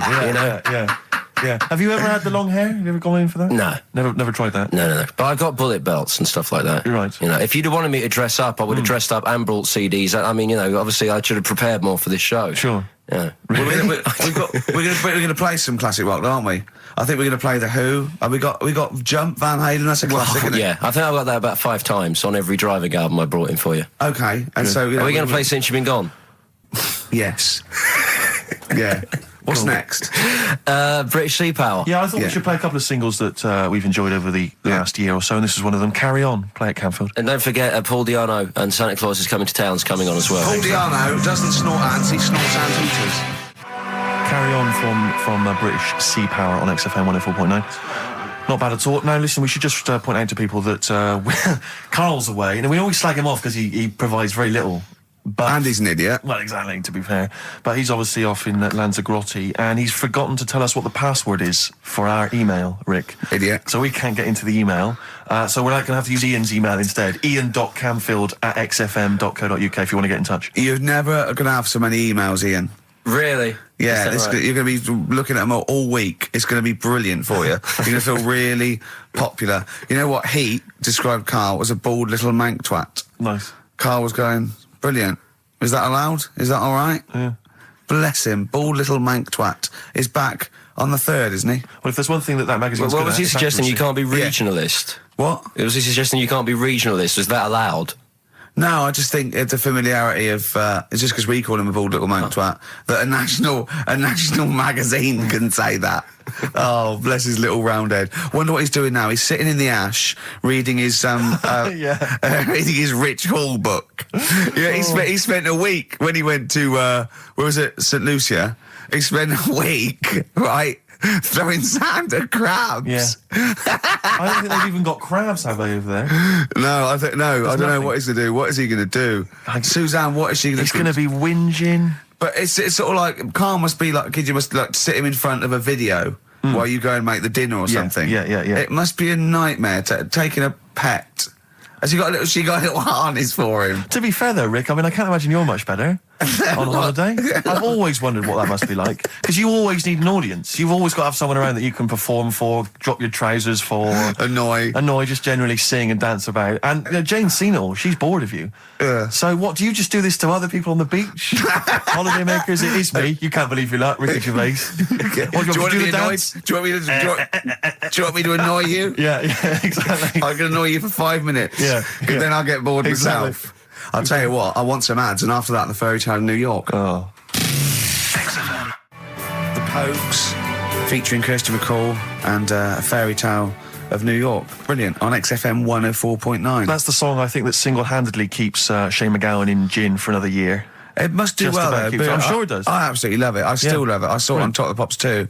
And it's just brilliant. I mean, he wasn't great at miming, but it didn't bother me. Sure. It was miming to a different song, probably. Yeah, in his head. It was great. I had a little visit in the week, Rick. I think Go you on. missed out. A little Christmas visit from, I know he's a friend of yours. He's a friend of anyway. He's a friend of the nation. Go on. TV illusionist Darren Brown. Oh, yeah. Yeah, he's bought a new pad. Yeah. And he just came around to tell me about it. Yeah. And it's interesting because... Somewhere to keep his guns. Exactly. And he... I can never know kind of how much, he's just playing with your mind, experimenting. But he was telling me about the place, and He apparently... say he loves you? he's got a B-day in the house. Now, we were discussing B-days because... Never understood that. I've never got my head around it. To this He's day... not meant to. Well, no. But I've never... I don't think I've ever met anyone who's used a B-day. Oh, Darren Brown does. He's known as the cleanest arse in Modern Magic. Yeah. Shiny arse, they call him. But we were chatting about it, I don't really know, to be truthful, I don't really know how you use them. I don't know. Well, I assume you just sort of go over it and let... But do you face the wall with your knees on the tiles, or do you face away from the wall? No, it's sort of like you just... I don't... And no. it's got the little Do you nozzle. sit on it, or do you sort of hover above it? Do you I hover feel- over it and just splash things onto them? No, it's a little jet, isn't it? It does it for you, doesn't But it? is there a jet? This is what I'm wondering. Is there a jet of water that goes up the crap? It's like it's a drinking fountain That's you used just to what have I'm in school. thinking, yeah. Which I remember Mr. Mellows used to embarrass himself every time. I go, no, use them in the playground, Mr. Mellows. Yeah. It's not a B-day. We're not at your French, cottage again. yeah.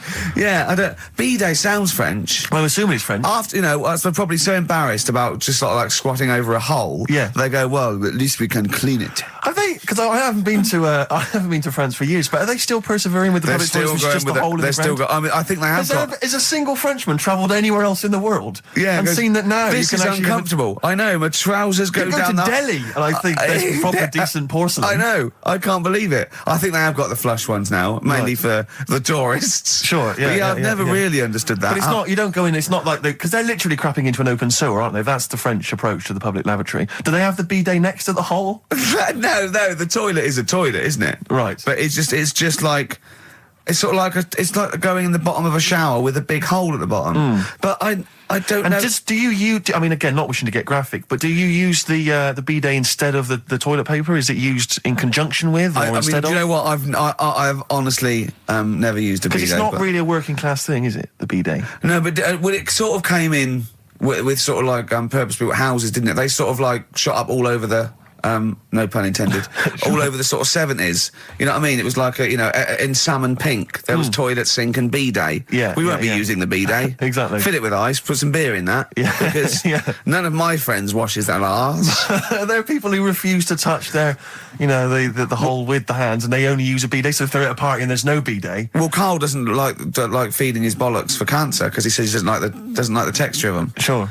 Well, so he'd probably love a bidet if he didn't But are have to there go. kind of upper class women who just waddle into the dining room in sophisticated trousers around their ankles, going, "Where's the bidet? It's filthy." Where's the bidet? I don't know. We use the paper. The what? I think the fish was off. I'm going berserk up there. Get me a bidet. Yeah, what if you lie on the floor? Or I am climbing into the sink and turning the tap upside down. It's the only way I can do it. Yeah. Bidet. Thoughts on bidets? Have you ever used one? Well, no, you told me all this, but you still haven't got to the bottom of how you use them. No, I I don't know. I don't know how to use it. Do they come? You need to ask Darren Brown. Does it come with like instructions, like a flat pack? I kit think or you're supposed something to know. about- I think you're supposed to. If you've bought a bidet, the assumption is you know how to use it. Imagine someone installing it and going, there you go, there's a bidet. You go, could you show me how to use it? Well, you like this? Well, no, go to the toilet first. Do the whole thing. Otherwise I won't know in I'll context. just sit here in the corner. That's fine. Okay. Do you read a magazine when you're normally going? Or Well, I what might do. do, but I mean, I don't really want to do it with you here. But how will I know? Exactly. I need to know how you transport yourself from the lavatory to the Do you bidet. remember when we were trying to offer Karl money to have a shower with Johnny? Yeah. That's a just weird some of the thing to- highlights of the year. That's a weird thing to do. Yeah. We nearly had him there, and then he didn't want us to watch. Yeah. We said, well, how do we know that you've done it or not? Yeah. He went, you are definitely bent. That's his conclusion. What we got lined up? Well, hang on. Let's just say if anyone's got any idea sort of how to use a bidet, maybe Any idea for anything to talk about on this show? Well, that doesn't involve crapping or Yeah, farting. we've done that. Yeah. We haven't done little Chinese fellas or the gays yet. That's still to come in the second hour. Ian.Camfield@xfm.co.uk if you've got any thoughts on B-days or just, lavatories generally. Richard Ashcroft on XFM, Check the Meaning. I think it was out this year and we enjoyed it, so we I played certainly it. had a thought then that, someone like Richard Ashcroft, who's really cool. I mean, I think one of our greatest rock and rollers, really. He writes great tunes, does great albums. The Verve, already in history. I just suddenly thought of him listening to this and thinking, I wish they wouldn't play my songs because I don't want to be associated with that drivel. Yeah. Most people get a buzz out of it, get it on the radio. Do you think people say don't let Gervais Guilty by association? Do you know what I mean? I love that song. I love Check the Meaning. I thought it was a lovely song. And he's thinking they're going to sandwich it to bring talk about little gay Chinese fellas and B-days. Yeah. And it's going to make me look What worries bad. me, Rick, is that if we had to draw up some kind of list of artists who would allow us to play their songs, it's going to be such a short list. Gary Glitter, it's just going to be a few people who, are slightly more shameful than us. I just thought of something. There are 1 billion people in China, and I assume it's the same percentage of homosexuality occurs as that to 1 billion, 1 in 10. That means there's 100 million little gay Chinese fellas running around. Richard Ashcroft, if you're listening, I apologise for that last... Think about it. John Lennon, are you okay? War is over. I heard a DJ in the week, I won't say who it was, but sort of like a cheesy sort of housewife choice DJ, and he played that, and he went, weird one that, isn't it? What do you think of that the first time you heard it? Strange one. John Lennon, Yoko Ono, war is over. Here's the moment at least out there. I love that. Oh. What does he mean? That's exactly what I want from a DJ. That kind of insight. We were talking before the break about how many little Chinese fellas there are. Yeah. Brilliant. An awful lot of them. Brilliant, good. More the merrier. Are you familiar, Rick, with the scary fact, I don't know, Camford, if you're aware of this, and it's chilling. I don't know where I've heard this from, but apparently... And this is kind of legend, I didn't just make this up, this is well known, that if all the Chinese people in China, right, no, come on, if they all jumped up and down at the same time, apparently, this is what they say, apparently it would cause a tidal wave that would wipe out America. That would destroy America. I love the idea of coordinating that. Brilliant. Well, I like the idea, firstly, they don't need weapons of mass destruction, they don't need nuclear weapons, because they got that threat They can't constantly. have on that, you can't count a tidal wave as a weapon of mass destruction. Or jumping. Tony Blair could send in sort of people, UN people going, look out for anyone jumping. Exactly. Because all they need is an immense sort of skipping rope. Oh yeah, once a little fella in Japan holding one end, exactly. little fella in Russia holding the other, Exactly, yeah. and they go on your marks. You'd have a lot of coordination over that one little. Maybe like someone like Mr. Motivator, kind of coordinating it all from the top of the wall, sort of looking down. The Chinese equivalent. Yeah. That would be, because I think that's why they built the wall. I think that's why they built the Great jump Wall. off the wall. Exactly, they just climb on that wall. That's the way it's there. That's the threat. and that's why America started the space race, because you can see it from space. Exactly. So they go. They're up there monitoring constantly. This is Eagle to Houston. There's lots of little Chinese fellas about to jump. Yeah. This is Houston. Are they wearing them? We just need to confirm they're Chinese. Are they wearing those? Are they wearing those comical hats that look a bit like a lampshade? They Yes, are. they are. They are. To confirm they're Chinese. Because if I was the leader of China, what is the name of the? Is he the king of China? We're so ill-educated, aren't Is we? it the king of China? The Tsar of China? King, is it? What is it? Is Chairman Mao still there? Is he It's still chairman someone. Chairman someone else probably. The new chairman. I Or don't chairwoman, don't be sexist. And actually, when I said there's 1 billion people in China, so there's 100 million little gay Chinese fellas. Yeah. Someone phoned up to say half of them are women. yeah. Well, of course. Yeah. Straight on the phone with that. Well, I meant little lesbian fellas or little gay fellas. Yeah. I mean, I wasn't being sexist. But if I'm I just was- saying there's probably 100 million little gay Chinese people. What worries me, Rick, is if I was the premier of China, or if it was some of the people I went to school it with. premier? Oh, whoever is the king of China. If I was the king of China, right? Isn't he the king of China and king and I? Or is that he's somewhere else, isn't he? That's Siam, isn't it? I don't know. Is that not in China? We're not. Where's Siam then? We're not. It's Ceylon now, isn't it? I don't know. Or was that? Oh my God! Someone educated listening must be tearing their hair out, screaming listening at to 3 buffoons But listen, in a room. if I was the king of China, let's assume it's the king of China. Okay, yeah, you'd be tall. But when sometimes you've had a few drinks, whatever, I mean, I'm sure you've done that thing where you order a pizza for someone, a mate or whatever, or send a taxi around to their house, something like that. Yeah. What I do is I just phone up George W. Bush and go, seriously, mate, you better send some stuff over, money and that, and videos, because seriously, they're all outside now. 1, 2... Yeah. You know, and you can freak them out. It'd be Send us brilliant. some knives and forks, because I am fed up with these sticks. Yeah. It's ridiculous. I don't know why we're still sticking with them. I can't pick up the tiniest little bit of chicken. It's crazy. It's rubbish. Send us some cutlery. I'm having a nightmare eating yogurt. Oh dear. This is 104.9 Racist FM. Absolutely. Jonah Louis. Should we apologise for that? Not at all, no. That's right, Stand by it, yeah, it's That good. was his follow-up to You'll Always Find Me in the Kitchen at Parties. Yeah. One of my favourite lyrics. She was into French cuisine, but I ain't no cordon bleu. Brilliant. Yeah, looking forward to playing that in the new year. What happened to B.A. Robertson? Don't He know. knocked it off. I was standing in the corner and the ball came across. What was the other one he did? I don't know. We're not as old as you. Oh, no. This is all gobbledygook to us. XFM 104.9. That's Yeah. Jonah Louis. Yeah, you're not listening to classic gold. Amazingly. I've still got my own teeth. I think, Rick, I was the subject of a Christmas con in the week. What, you mean you bought something for £4, then saw it for £4, £3.90 as you walked home? That would make me livid. Because I've seen you really livid. I'm absolutely furious. When I bought my PlayStation, I saw I could get it for a £5 cheaper down the road. I was absolutely And you'd fuming. already walked to about 19 places, Oh, God, I remember. yeah. I actually left you after about an hour. Yeah. Can you No, I work do. it out? I'm furious because I got to get a bargain. I hate the feeling that I'm being ripped off. Yeah. And I'll tell you this, I'm loving online shopping. Oh, the savings I'm making, Rick. Really? It's crazy. Really? Getting 15, 20 quid off some things. Is it really? Oh, amazing. But these things, I might point out, are like Jaguars and you know, yeah, Mitsubishi cars. Exactly. Yeah, but it's worth shopping round. No, Go this on. was not so much a con. It was a con, but it wasn't so much one of those just a missed bargain. Yeah. Doorbell rings, answer it. It's a couple of girls. They must have been 13 or 14, maybe. Now, I've always had a problem with teenagers. I'm intimidated by teenagers. In case they call you a dork or something. Well, I mean, I told you before, I was walking down the street once, and there's two guys coming towards me. I mean, real losers. Do you know what I mean? Glasses, the spots, greasy hair. Do you know, really pathetic. And I was sniggering to myself. I was thinking, look at those losers. And as I passed them, I heard one of them look at me and say to his mate, look at that geek. I was furious. I was thinking, I'm allowed to call you a nerdlinger, but gee, I don't expect it back. I was really furious and upset. And so, as I say, these teenagers are at the door, and they were quite aggressive, quite aggressive girls.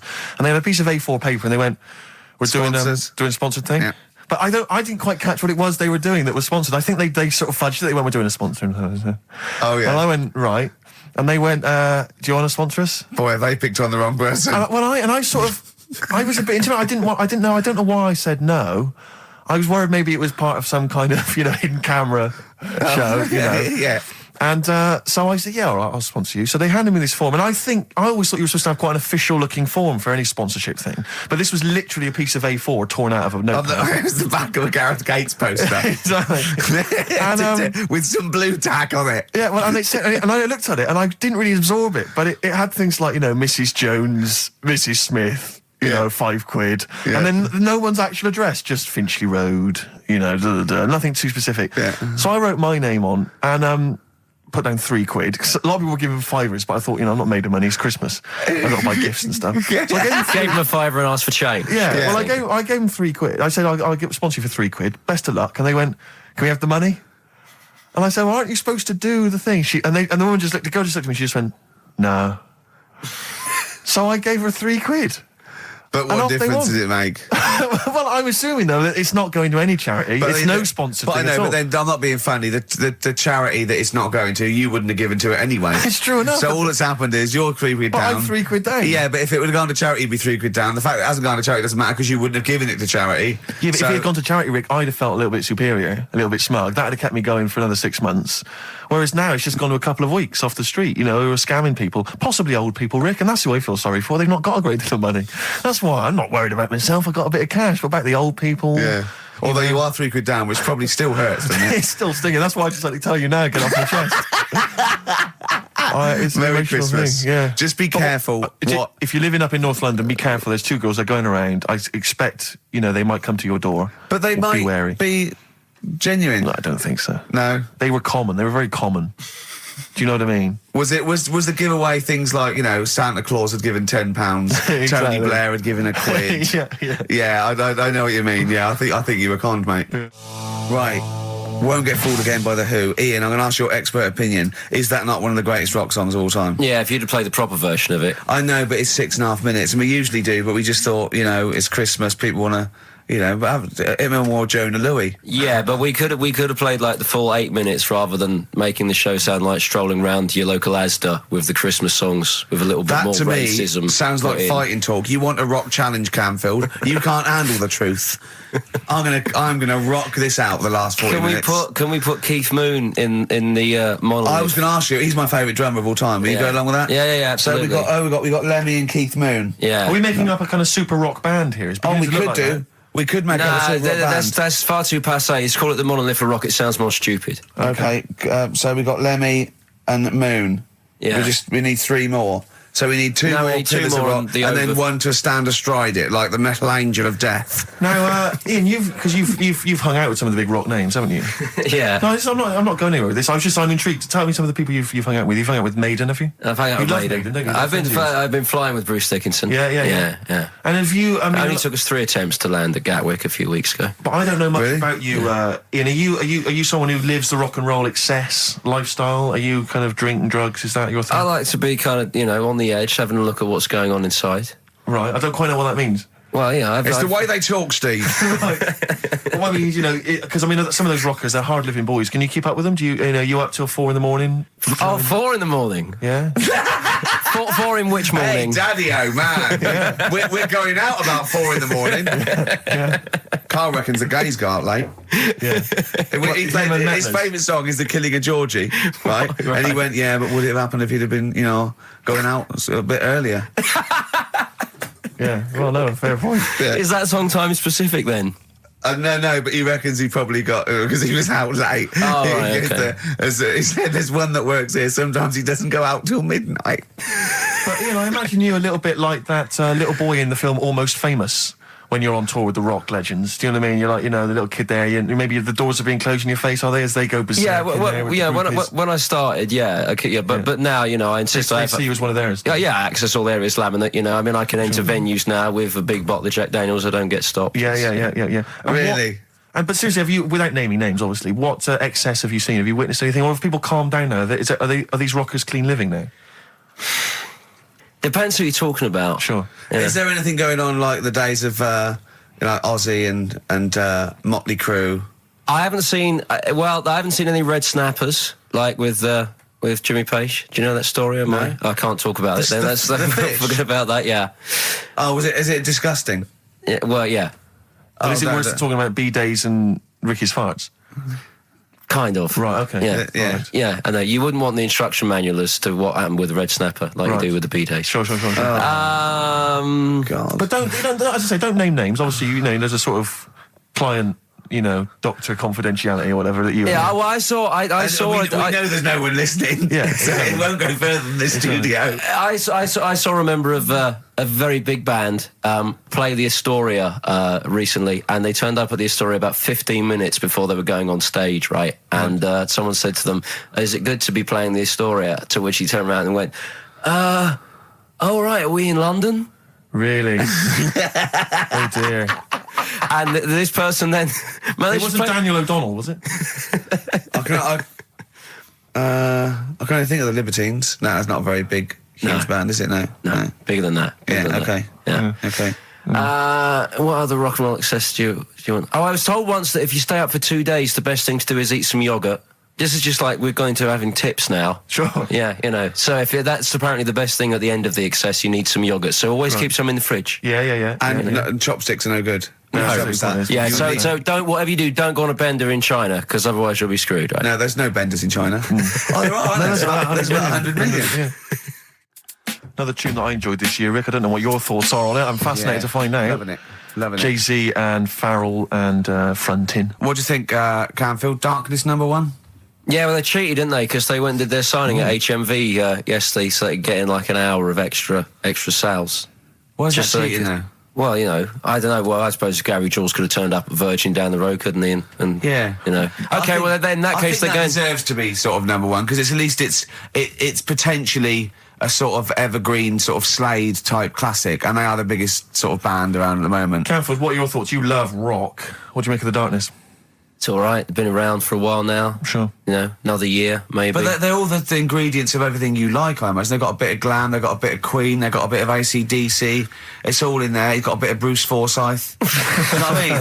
It's funny. They're a good fun band, aren't they? Yeah, they're all right. they're essentially just too close to novelty.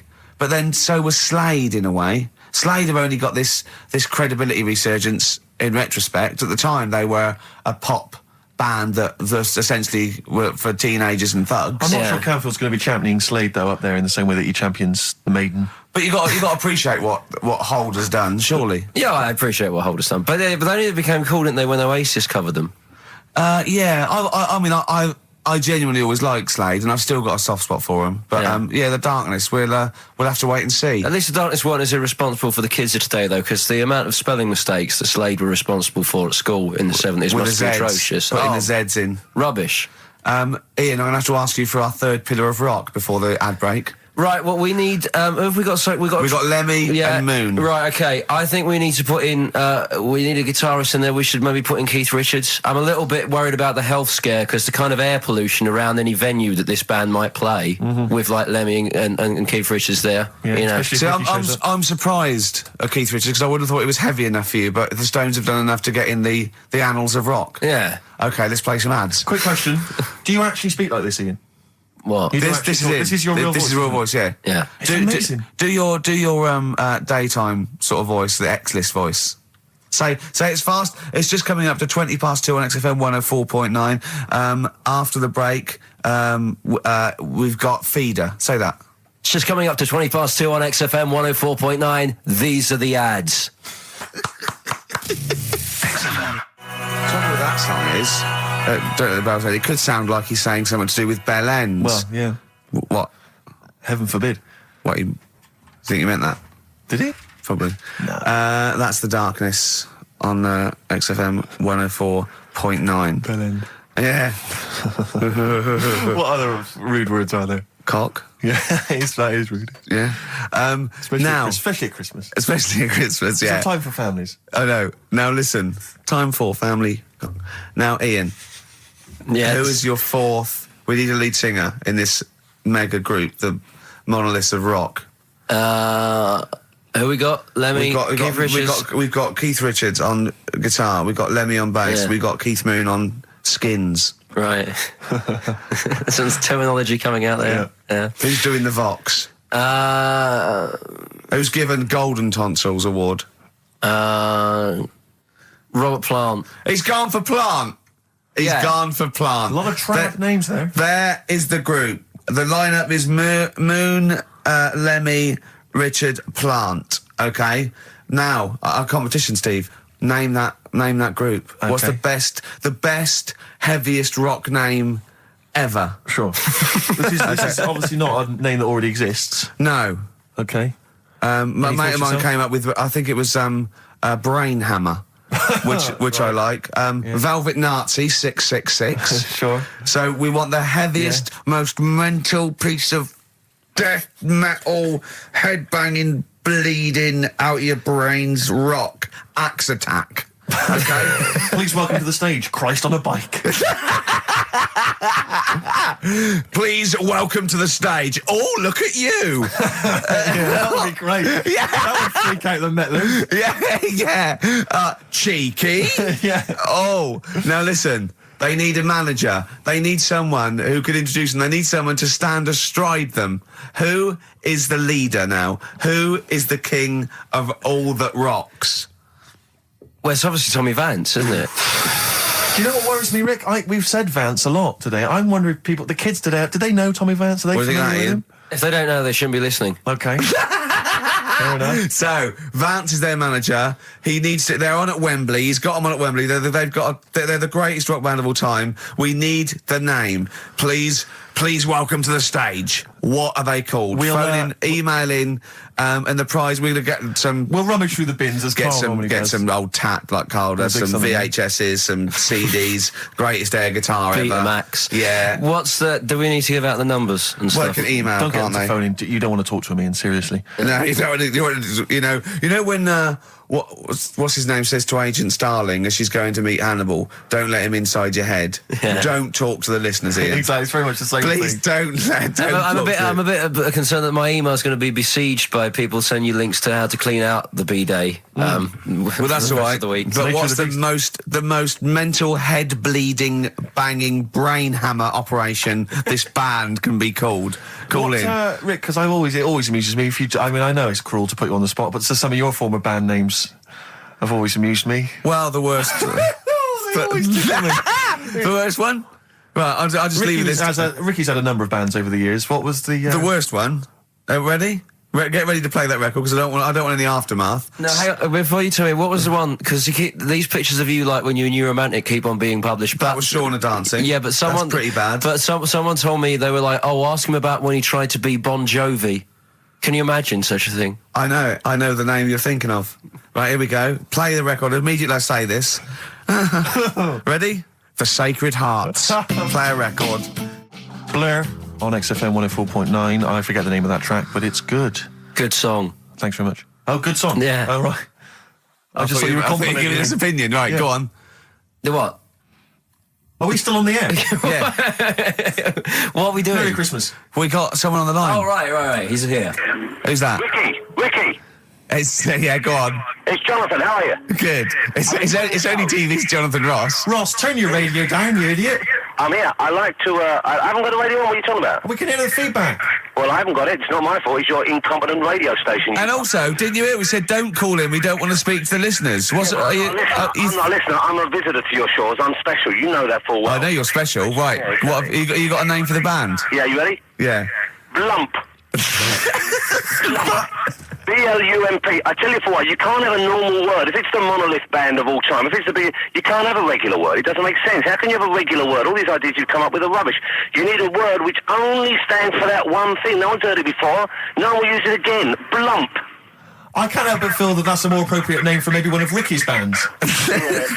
I love seeing that picture of him in that band. You see it everywhere these days. He was like a girl. He was like a little girl in a suit. It's like a little dyke at a wedding. What was that? That's got to be the kettle calling the pot black, surely. Yeah, I've always looked nothing but 100% heterosexual. We're not sure about. There's not anything wrong with it. I know that, but look at you. I actually had to get that in. There's not anything wrong with it. I'm Jonathan Ross. Oh dear. I was thinking the other day, right? Oh, yeah?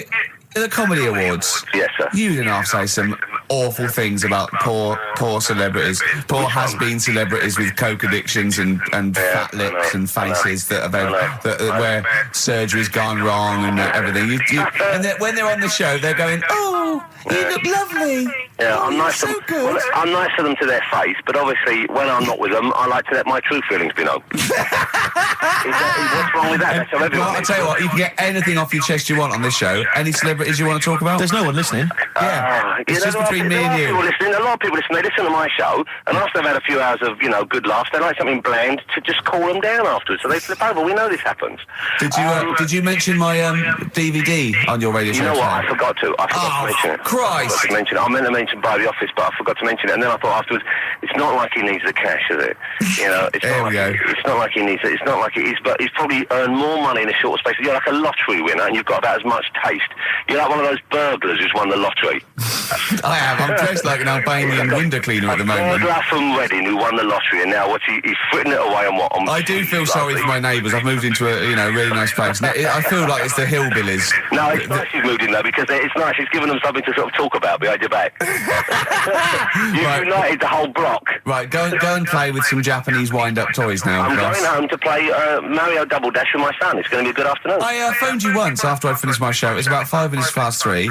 Yeah. And I don't mind if I said, how you doing? You went, it's brilliant. You said, this is what you said. You went, everyone's out. Jane's taking the kids out. I've already masturbated twice, and I'm playing with a new Japanese toy. I'm masturbating now.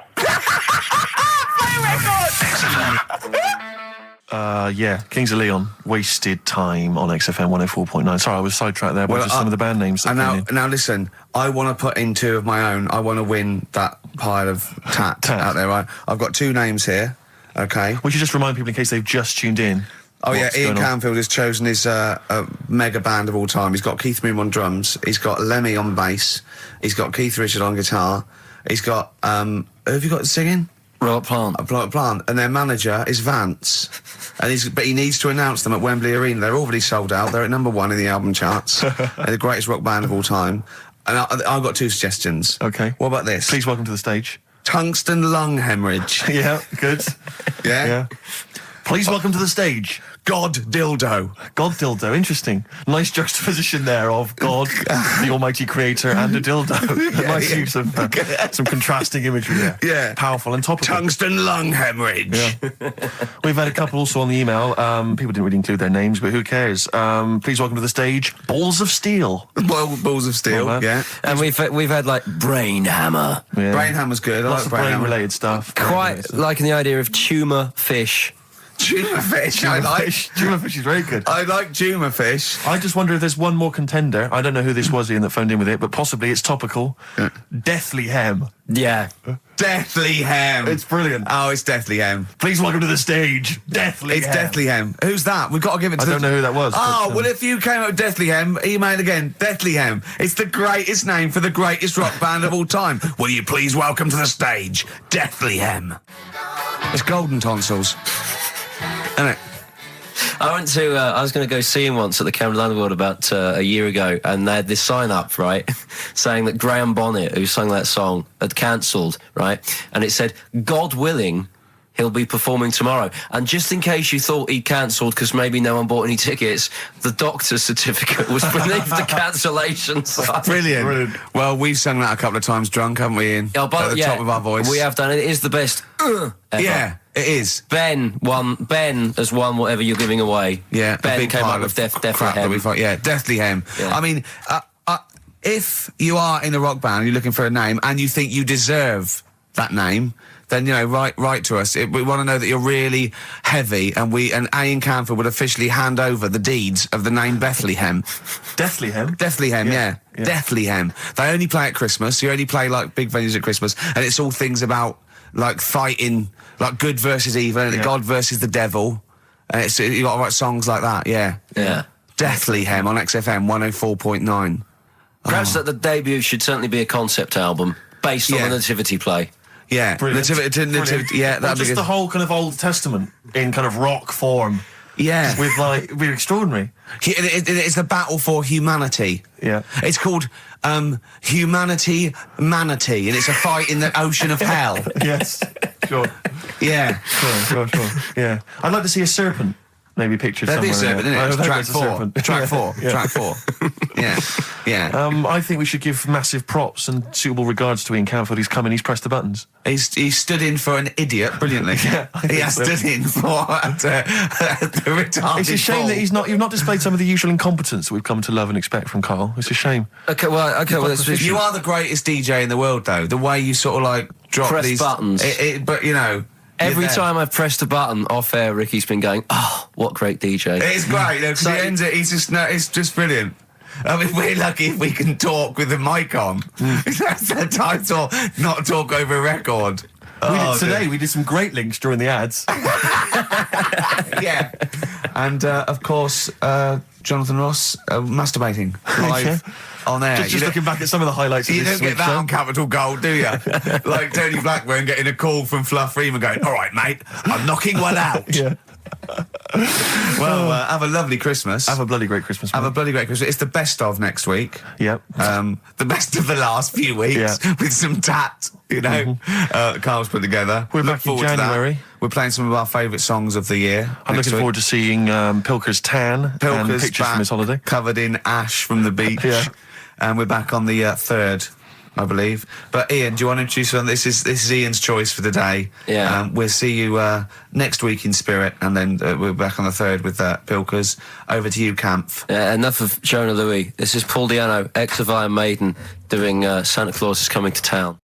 104.9 XFM, Ricky Gervais, Steve Merchant, Karl Pilkington's pressing the buttons. We're playing some great moments from the last 3 weeks. And some great records, Steve, from the last 2 weeks. That's true enough. Yeah. We're not actually here today. What are you up to today, Rick? It's 8 hours earlier, so this is about 2 o'clock probably. So it's about 6 o'clock in the morning. I'm still in bed, mate. I'm asleep in my hotel room. Now, where are you? We're in LA. Los Angeles. Yeah. City of Angels. Yeah. City of Angels. Yeah, and so that's what we do. We're doing stuff like that. That's why we're not here. We're not here next week either. So next week is the best of this week. All right, so here's the first bit. Where are you going, Lanzarote? Yeah. Where's that? Don't know. Suzanne sorted it out. I said, Lanzarote. I said, is that Africa or is it Spain or Portugal? Just thought you don't know. I went, what do you mean don't know? I goes, well, what's the currency? He went, don't know. I said, Suzanne booked this one, did she? Yeah. I thought, where is it? Is Lanzarote African or foreign? Somewhere foreign. I was looking last night, and doesn't look that good. There was like one of the highlights of the things it says you've got to do is go and have. Apparently, they've got restaurants in caves, and that's like one of the things they say you must do. So, if that's a highlight, do you know what I mean? Right. So I'll do that. Go and see what that's like. Yeah. When you're on the beach, Karl, do you wear the very, very tight Speedos? No. Do you walk around with them? Sort of longish shorts, t-shirt on, probably with a sort of a light shirt on top of that. Right, sure. So quite wrapped up then. Covered up. Do you wear a hat? Because obviously the bald head, there's risk of sunburn. No, I just put a bit of lotion on it. Lotion on there. Yeah. Just have a bit of a wander down the beach, have a look. Yeah. See if there's any old blokes with their tackle out and a backpack. I'll have to look forward to, so yeah. Well, there you go. Yeah. Well, we're looking forward to finding out how you get on. Yeah. I'll let you know. Interested to know what she gives you on Christmas Day. More scintillating chat after this next song. We've had a lot of emails, Karl. I don't want to sort of put a dampener on your Christmas, but a lot of people have been slagging off Lanzarote. One of them just said, I don't know if I can find it. It is Canaria, isn't it? It is one of the Canaries, isn't it? It's a volcanic island covered in volcanic dust. It's very windy, so you have to dig a hole to sit in on the beach, and there's hardly anything to do. That's from Mike Godham, and he says, unless you like quad biking, well, you've seen what happened to... no, don't go quad biking. No, with your little head, there's no protection at all, is there? I don't know what you're thinking. I don't know. At least Rick Mann and Ozzy had lots of hair. Yours would be like Humpty Dumpty. It would crack like a little egg. And then we'd seen there's no kings or kings horses. So, they couldn't do the job anyway. No, we shouldn't really send them. They're not really qualified. Horses not equipped to put back a medical man like Neil Fox in. Yes. To mend but not eggs. Some kind of military horse. I bet he's had the egg on his face a few times, hasn't he? What, Foxy? Yeah. Well, most of the series are Pop Idol. Right, Karl. Lanzarote, good or bad? Well, you got to give it a go, haven't you? Yeah, well done. Give everywhere a go. Exactly. That's what I was saying. Don't just take the word for it. I mean, if it had said an Alanova, Lanzarote shit, he'd have believed it. Sure. If he'd have overheard it in a pub, Lanzarote a crap, he'd have believed it. He'd have seen it on a website that was mainly concerned with monkeys and witches, he'd have believed it. Yeah. As it is. Everybody raves about New York, and when I went there, I thought it was rubbish. Well, you're an idiot then, because that is possibly the greatest city in the world, along with London. Subjective, though. That's why they have holiday programmes and that, innit? So you see it and you decide for yourself and that. Yeah, but you saw Venice on a holiday programme, as you put it. You went there and you went, it was rubbish, full of black bin liners. Well, it is. Right. Didn't they show them? It stunk. Didn't Judith Chalmers say that? Oh, it stinks here, and there's loads of rubbish everywhere. No, she didn't. Did she mention that? Oh, that's what I mean. So it depends what you want from holiday, doesn't it? Well, yeah.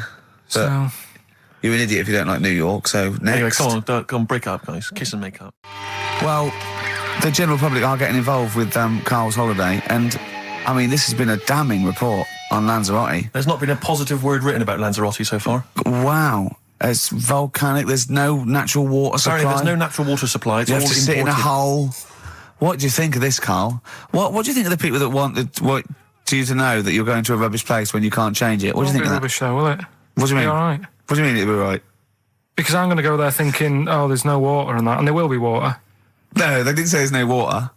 What did they say then? There's no natural water supply. Whatever. I'm not bothered. It doesn't bother me. All right. I'm going to have a good time and that. What are you going to do? What do you plan to do? Got a book. What book you got? Rich Hall book. I'm just going to read that. Brilliant. And the weather's better than here, isn't it? What's the matter? What's the matter? I've got something to cheer him up. Someone's emailed in, Emma's emailed in, she said that for those that know, those in the know, they referred to Lanzarote as Lanzagrotti. Brilliant. He's a bit fed up. He's got 2 CDs for Christmas from a company that's he's been with for 6 years. He's a little bit grumpy about having to answer the phones. He wouldn't go and make Steve another cup of tea immediately. Selfish. Yeah. Carl, what are you thinking? Nothing. Go on, what were you doing? Come on, Carl, you're getting paid for this. Project. Out. We'll take one of those CDs away. All right. From that classic first album, Velvet Underground and Nico, which apparently peaked at a disappointing 171 in the US charts. Think of that. And that's obviously Louis de Velvet Underground and Waiting for the Man. Yeah, great track. So we were talking, we were doing White Van Man, and we got onto genetically modified babies, but and somehow then Karl started telling a story about someone with a horse, and then he got onto, he was trying to make money selling flowers. Just do the flowers briefly. Well, hang on, I just want to recap slightly. So there was a family, and who had the horse in the family? It was... Because you lived on an estate in Manchester. So the mother was a right pig, apparently. Well, I don't know if that's you relevant. don't need to go that far. But what I'm trying to do is like make a picture for you so you understand. What does she look like? Who did she look like? Bit of a, and no disrespect to her, bit like Pauline Quirk. Quirky, yeah. Right? Okay, I knew you were going to say that. Yeah. I knew it was going to be Pauline. Did she have any tats? I've never got that close to it. Okay, all right. So who had the horse? Was this her son or her husband? No, her daughter. Her daughter had stolen a horse. Yeah, from I don't know where. I think there was some stables down the road or something. And they kept the horse in the house with them. They kept it in the house. Did they didn't get have caught? it for long. No. Sorry, and you said you were in the house one day and you saw the horse. No, what happened was I was. They did this thing at school about raising money for charity, right? For some local charity. And they said you can do anything to raise money, and they came out with all these ideas, and I thought, that's good. What was the charity? Well, I don't know. I thought, forget the charity. Yeah, that's just a good money making overweight. So you're a charity. So I asked my mum for some, because she used to have a lot of flowers around the house. Sure. I said, can I just take some snippings off them? And I'll go and buy some plastic cups. And got some soil out of the garden, planted the bits of plants in them. Yeah. Got a tray. Yeah. Had about 25 plants on it, selling them for 25 pence each. Excellent. Did you sell any? Yeah, so loads. Did you just cut? You didn't just cut them and stick them in the soil? Yeah, they wouldn't have survived. Oh. But I think people sort of thought, well, good on him for trying. But anyway, so I went round to theirs because I thought their house could do with a bit of colour and stuff. Yeah. So it's a bit rough. So as I went... The horse went, thank God for that breakfast. They've been feeding me kitty cat. So I got up to the door and they opened the door and it was one of them houses where no carpet. Yeah, a horse in the living room. You know. We've all been there. And the horse was walking around the living room. Oh. I looked quite happy and everything because I always say that about animals. Black Beauty was on. Yeah. Well, think about it, right? If you were a horse, where would you rather be? In a little wooden hut with a load of hay, or in like a house with a central heating, 3-piece suite, and a telly and that? Telly and that. No, but I was saying this the other day. And an Atari, right? I was walking through London. Commodore 64, yeah, rubbish. Exactly. Walking through London with Suzanne, right? Yeah. And you know, like homeless people always have dogs. And she said, "Oh, I hope she looks after it." And I said, that dog is happier than most dogs, right? Because people always walk past and give it a pat on the head. Yeah. It's with its owner all the time. Yeah. It's out in the open. It's not locked up in a house. Yeah. It doesn't eat, but other than that, no, it does eat though. They're always all right. So that's what I was saying. I think this horse was doing all right for itself. Do you know what I mean? Well, not many horses have got their own house. Exactly. For a start, yeah. But anyway, that's by the by. Yeah. So anyway, this family. Who's a bit. What were we talking about? It was about cloning. Genetically modified kids and all that stuff. Yeah. Right now, what I'm saying is, you could say, right, Steve, you could have a baby, right? Mm-hmm. And Ricky could see it and say, God, I want one that looks like that. Yeah. Right. It could happen, Rick. So come on, work with him. So you take it to the doctors, and I don't know what they do. They inject it with something or whatever. Yep, that's how it's done. Yeah. And get a little baby, and there it is. It looks the same. Now the thing is, you separate. You both go off and do your own things. Yep. Right. Now, you look at Stephen. You look after your baby. Yeah. You treat it well. You give it good food and I'm a good dad. All the vitamins and stuff. Yeah. Ricky just gives it cheese. Right. So then it changes its looks. It goes a bit fat. It gets tired easily and that sort of thing. Now, when this family... Why am I just feeding a baby cheese? Right. This family who had a horse in their house. Yeah. They had a little baby. And my mum went round and said, "You're not going to believe this, but it's a beautiful looking baby." Right? Yeah. And I was like, well, And the weird thing is, it was a good-looking kid, but as time went on, they didn't really look after it. And I'm not saying like abusing it, but it used to run around. It used to play out till like 10 at night. Yeah. It used to chase cars. Right. It was a bit. Did it have hooves? No. Chase cars. Right. What sort of kid chases cars? Oh God! No. Was it called Rover? The weird Did it catch stick? It's Liam. It was called, right? Right. Now, the weird thing is, it was a good-looking kid, but as time went on, and all that, like not eating properly, and its hair was all patchy. It's not Liam Gallagher, is it? And chasing cars and that, and it became an ugly kid. It's definitely Liam Gallagher. And that's what I'm saying, right? You can clone all you like, but at the end of the day, it's how you brought up. Brilliant. Wow. Live. Wow! That was a hell of a point. Oh God! But am I right? Oh, you're always right, Karl. Well, if you've just tuned in, it's XFM 104.9. You've got that bit right. Ricky Gervais Show with me, Stephen Merchant. Hello there. Karl is actually in a little booth. We're not in the studio, you see. This is pre-recorded. We recorded this last week because we're away. And it's sort of like the best of the last 3 weeks since last time we were away when we put out the best of. Now, you weren't speaking to Suzanne last week at this time because you said she had a haircut, probably quite an expensive haircut. She's a lady in media. She's got to look good. She probably doesn't go to the barber like you or just shave it at home. Probably spent quite a little bit of money on it. She came home.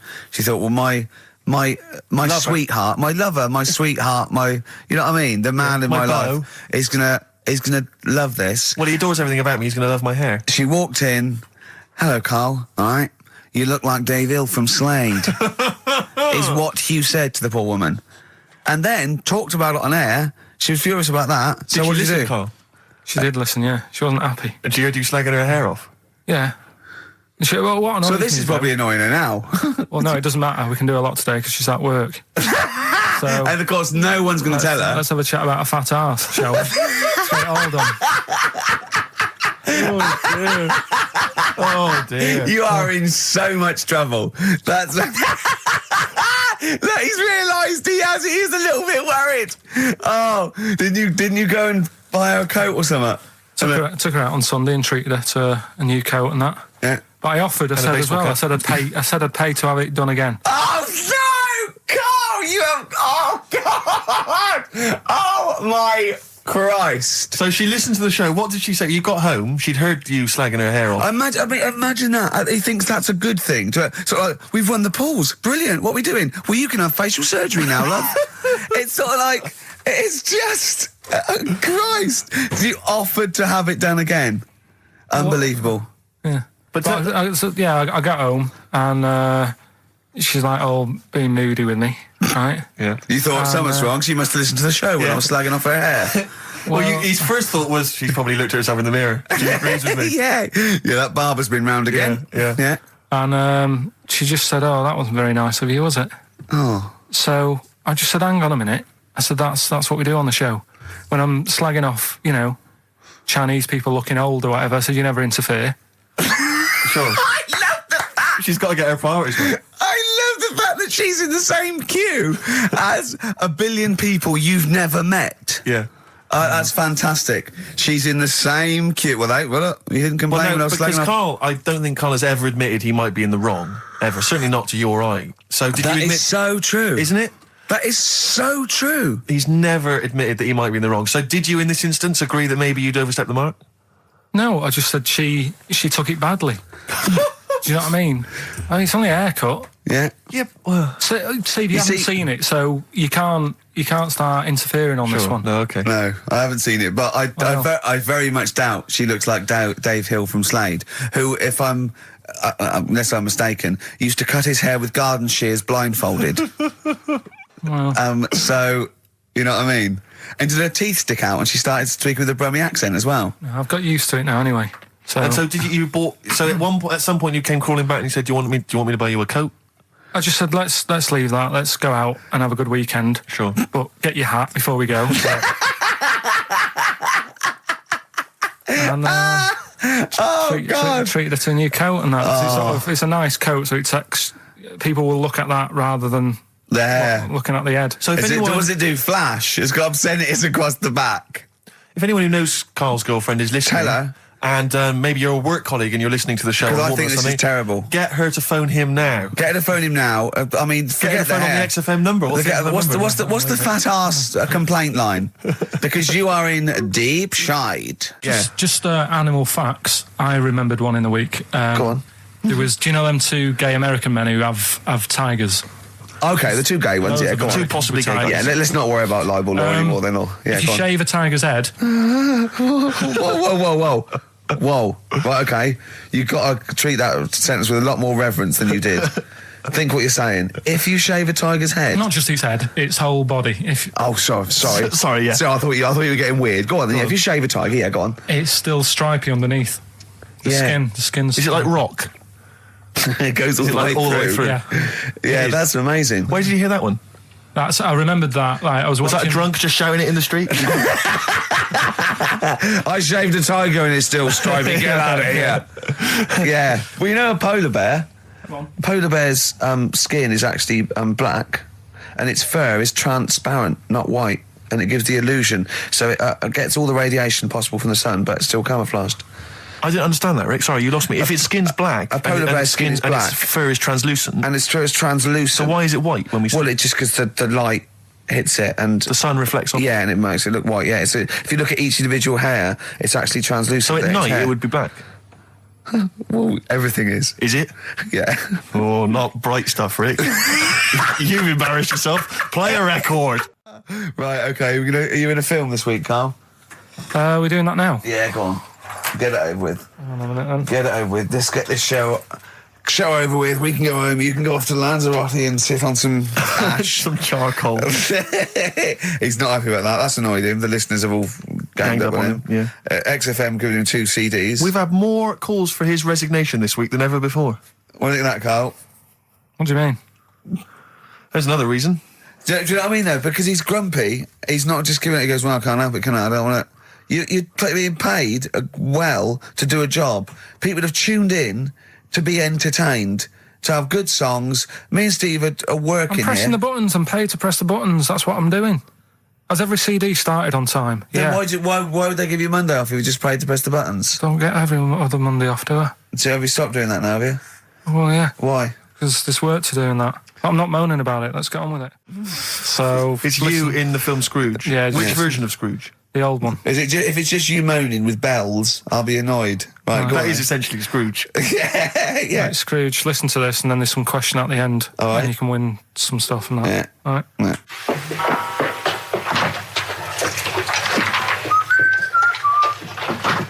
You're late. Only 20 minutes. What do you mean by coming in here at this time of day? I've just been doing some Christmas shopping, haven't I? Probably do some more shopping on Monday because it's my day off, isn't it? Yes, I know it is. You don't have to tell me. Do you want to see what I've bought Suzanne? No, thank you. I don't mind showing you. It's only a Christmas present, isn't it? Just bought some more condoms. Why? Well, I bought some last year. Got 2 boxes. They all got used, so... I'm very glad to hear it. How much do I pay you? Why are you asking? The presents I buy has got nothing to do with what I earn. Like I say, if I won the lottery, I wouldn't go mental on her. Do you know what I mean? I probably wouldn't even tell her because I think she'd want to travel around the world and all that, and I'm not into that, to be honest, so I'd probably keep it quiet. Why? Well, once you've been around the world, where do you go next year? Each to their own, though, innit? You know what I mean? Well, what do you want? What for Christmas? Not that fussed, really. And you, it's just as well I'm not that fussed, because do you know I do some work at XFM? Do you know what they're giving me for Christmas present? Nothing? No, might as well have been nothing. 2 CDs. That's it. I was well fed up. I'm sure you will. They give you a list of about 30 albums and you get to pick 2 off the list. So I've gone for Kings of Leon album and Best of Bob Marley. Mr. Marley has been dead these 7 years. In fact, he died 7 years ago this very day. Did he? Do you know what sort of donuts Bob Marley likes? It's not my business. No, it's not a proper question. It's an old Peter Kay joke.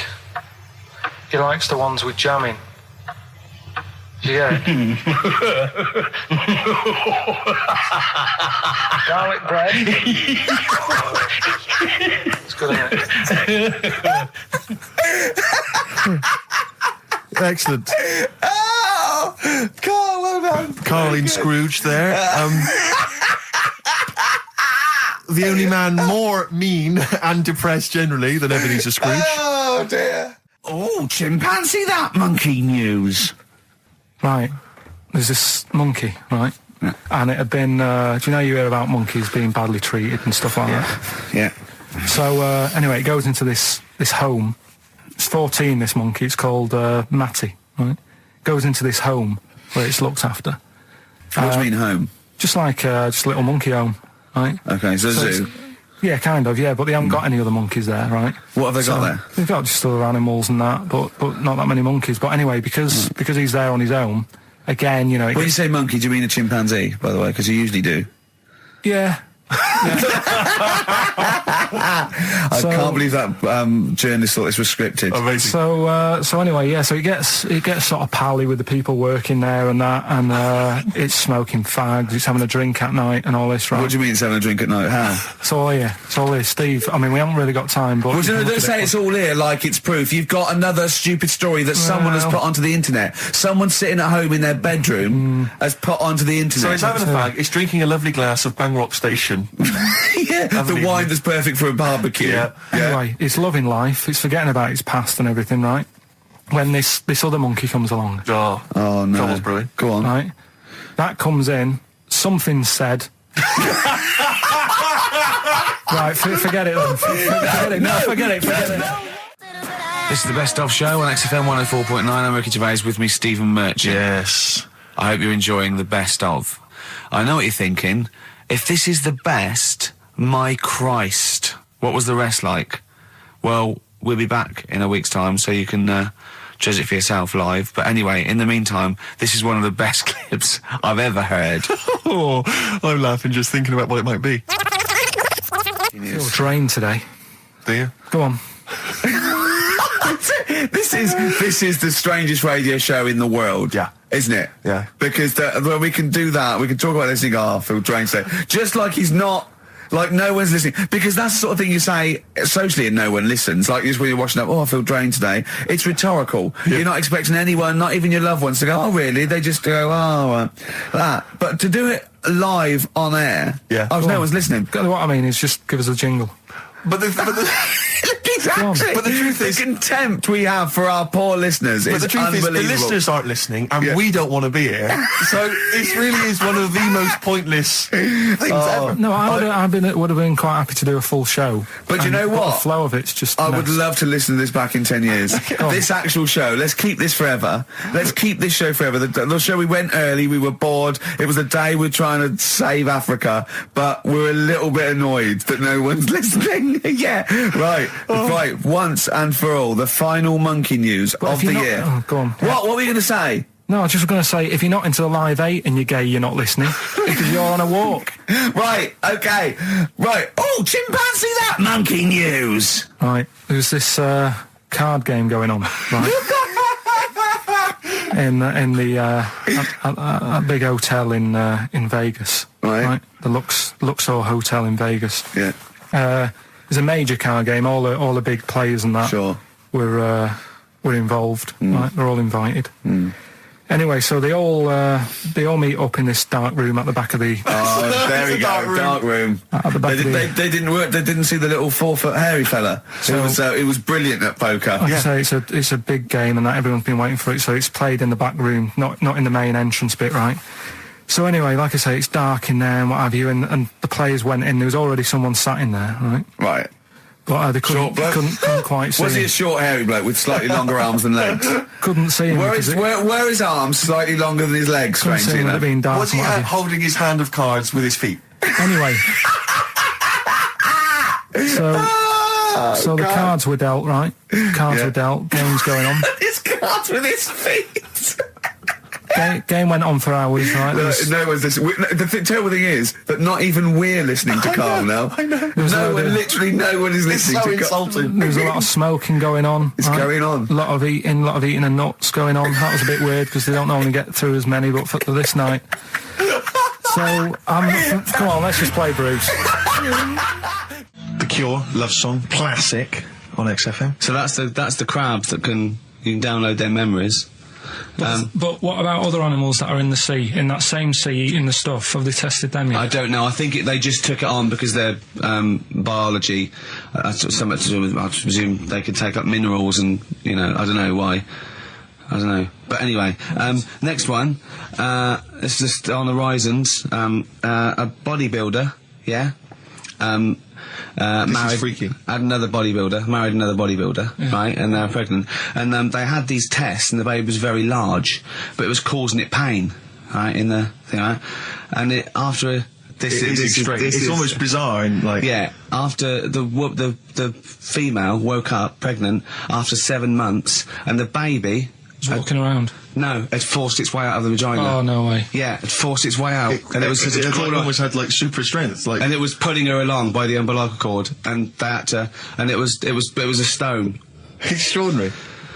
That's freaky. I mean, you're talking about freaky stuff. That's made up. What? It wasn't pulling her along. It was putting, she could feel it. Exactly. And it was, do you know what I mean? Like, just went... and just sort of squeezed its way out because it was ready, because all the hormones. Because it thought it was ready. Oh God! Imagine that. Just waking up and finding that in the bottom of the bed. Freak out, wouldn't it? Because you'd think it was a nightmare initially. And it had hair and everything, didn't it? Yeah, because all the hormones there, like hair. There was something in the week about you've got test tube babies and that now, haven't you? But they've managed to do it. I only caught half the story. I knew he'd be more impressed by the crabs than that. He doesn't care if it's human. No, I am. I'm telling you though that there was something. I only caught half the story because I was busy. But there's something about babies being able to be born without having any people involved. Or something. It's like putting them in an oven or something, and it's like a cake. And after a certain amount of time, it's ready. I think you can buy those in Argos for kids at Christmas. It's my first baby kit. Yeah. There's Play-Doh, I think, that they can buy. Yeah. So what do you think of that then? The baby one. Yeah. I prefer the crab one. Yeah. But the baby thing's pretty horrible. Yeah. So it was bigger than like the average. Both made up. We've made those up. Yeah, they're both rubbish. They're both they are both rubbish. Despite the fact they're both rubbish. Yeah. They're interesting. We made those up. Both those stupid stories up. Yeah. Imagine downloading a crab's memories and seeing its mum feeding it as a child. Both are rubbish. I had trouble. Yeah. I know I was going to have trouble with pushed its way out of the vagina. Yeah. I practiced that about 30 times yesterday with Steve. I was going, I'm not going to be able to do it, mate. Yeah. I'm not going to be able to say that. Yeah. Are you disappointed? A little bit. I mean, the baby one's a bit sort of out there. Yeah. I wasn't really having that one. No. But the crab one, See, now, what's interesting, I think, is a useful experiment, Karl. I don't know what it's taught you about yourself, but would you say that that's revealed to you a certain thing? I don't know, maybe that you're a bit gullible. I mean, all I'm saying is maybe you shouldn't accept or swallow hook, line and sinker everything you read on the web. You not think maybe a valuable lesson? I feel bad because I said to Steve, he won't be annoyed that we conned him, he'd be annoyed that they're actually not true. You'd love that crab thing to be true, wouldn't you? It wouldn't surprise me if it did happen one day. Sure. Yeah. So, and then he's laughing. And he said, in the break, when I said about the crabs, well, I'm keeping them then. Yeah. Yeah. I was watching, did you watch The Mammals in the week? Oh, David Attenborough? No. I was thinking, actually, right, all this MTV stuff, if there's one reason why I'd like to do it, is I was watching Attenborough, the Mammals programme. I reckon I could do something like that. Right. And just have like me, instead of Attenborough, like a young, sort of fresh person, watching like certain animals and saying, "Do we need these?" Do you know what I mean? Yeah. Oh God! God! What's it called? Death on Earth. Well, That's amazing. Do we need these? And, No, 'cause there's loads of and the stuff. audience at home would vote. Would there be some kind of telephone like a vote? vote out system. Oh, the thing is like, it's something interesting that I remember I was saying the other night on on Jonathan Ross's show, on his telly show, right? He was saying, he said you could take all the humans off the earth and it would carry on, but take like some animals off it, mammals and that, you got problems on your hands. I thought that was quite interesting. Yeah. So it's like the question is, do we need these? Is that part of the big thing? Right. Like jellyfish. Yeah. We've talked about jellyfish. Yeah. Yeah. So which mammals in particular were You you talked about watching that that you Zoe Ball thought? show, haven't you? Hey? Which mammals were you thinking we don't need when you watched the show the other night? Any in particular that you thought they don't need them? They're not of interest. Well, I like whales, but I don't know what they do. And they're taking up quite a lot of room. Sure. But stuff like, Yeah. but like jellyfish, I looked into because Yeah, you know well, I was I know you talking don't about them, know, and they were saying they've got no eyes, no heart. There's something like 97% water. Yeah. They're blind, and they do about 33 miles a day. Right. So it's like, do we need them? Could we clear them out? Yeah. Well, the big net. That would be the programme. What? Right, we'll get rid of them. Next week we'll be looking at Rhinos. I think it's genius. Honestly, I think it's genius. And like going along, sort of like picking up sea anemones and going and just lobbing them into the sea. Well, what do you think about MTV doing that? And then I just, in between the bits, Play music videos? I play music related relates to to it. fish, so I could play like Fish, Yeah. that rock guy, or the animals, Rock lobster. yeah, or what else could This I get could in run there? and run. What other songs have got animals in them? The Well, monkeys, could play the monkeys. Yeah, there's about 1 million, so let's not start this. No, but do you know what I mean? So do we need this? So MTV flies you around the world And to you- the most incredible exotic locations. You sort of climb up a tree or whatever next to, I don't know what lives up a tree, some kind of rare parrot. You say, look at Sloth. that, it's colourful, Sloth. it's Oh, interesting. you like sloths, don't you? No, they just live up trees, but I'd say, do we need them? Why? Well, what do they do? What do you mean? What do they do? What do you want from an animal? Carpentry. What do you want? I don't like scorpions, right? Right. But then I found out they look after those monkey things. They're not monkeys, they're Whatever. lizards. Well, all right, yeah, then lizards. They look after the lizards. So there's a reason. But do you need the lizard? Could be your Well, next yeah, question. because the local people made shoes out of them. But not when the scorpion protected them, they didn't. All right, we don't need them then. So, and so ultimately, would anyone decide? I mean, do the animals kind of get a chance to mount a case for their survival? I mean, is there maybe someone that comes into their corner and sort of defends them? I'd have like a David Attenborough type character who says, Right. well, they do this, and I'll go, yeah, but do we need that doing? Yeah. Yeah. Okay. So what does an animal need to do in order for you to feel that it sort of gets a chance of life? I mean, like a pet, like an animal, like a dog maybe, or a cat, I mean, they give a certain affection to its owner. Is that a valid reason to survive? Not particularly for you. Not really. No, okay. I've been saying that, though. Blind people use dogs, so they are useful. So dogs are useful. Saint Farmers burners, use they often dogs. save people, don't they, in Yeah. snowy weather? Cats. I'd have to think about it. Okay. Keep the mice down. Yeah, but you got rent a kill. Okay. What I'm saying is something that will affect the world. Right. I think you'll find everything does. Except Karl. I'm not sure what effect he's having on the world. I'll tell you what, though, Steve. Right? Did you watch the mammals? I did see the mammals. They had bison on it. Right. The weirdest looking things you've ever seen. Yeah. They've really Again, you're on dangerous ground here, Carl. but they've really got it's like, decide what you want to look like. It's just a mismatch of stuff. It's got a really big airy head. Yeah. And like you. Sort of bald at the back. Right. Sort of It sounds like thinner. someone you went to school with. Was there two of them? Oh, brilliant. It's that thing, though, you see. This happened years ago to me, right? When, you get pally with someone, and then you wind each other up, and then there comes a time when you just go over the line. Yeah. Right? What happened? Well, it was this lad called Anthony, right? Who was my mate. Yeah. And we used to sort of always have a little fight in the toilet and that. Sure. Right? Punch each other. No, I want to wipe it. And the punches, used to get harder. Yeah. And stuff. And then, so he hit me harder. Turned out into a proper fight. Yeah. I chipped his tooth on the sink. Right? Right. This happened at school, and it was time for assembly, and I thought, and he's in the toilet crying. I thought, go to assembly. There's police in there. in the assembly that day telling people about unnecessary violence. And you thought they were there for you? So I'm like, oh no, Anthony's going to come in a minute, like crying with all blood coming from his mouth. I'm going to get arrested. Yeah. Did you go home and sleep? That was an example of... Yeah. I mean, it kind of happened because I went out with a girl who he fancied. How old are we now? About 8 or 9. I think that's out of order, going out with a mate's girl. Yeah, but she didn't like him. He had like big ears and that. He had no chance. You're so why such a should dick. No, but do you know what I mean? All right, I haven't got the looks like I used to. Sure, when you were 8. But that's before the stress of, having head squoes and that sort of thing. I have aged a lot. Having your head squoze. I love your own grammar. That's the past tense, is it? Squeeze or to have squozed. Oh, he did squoze his head. Yeah. Oh, brilliant. So, what about a bit of Bowie? Be my wife. Karl, I'm asking you. I think we can squoze that in. Be my wife, Karl, come on. You've been voting in all week, sending your emails. So here's the clips that you wanted. So, would you like to start on your... to Steve, because I've heard all these.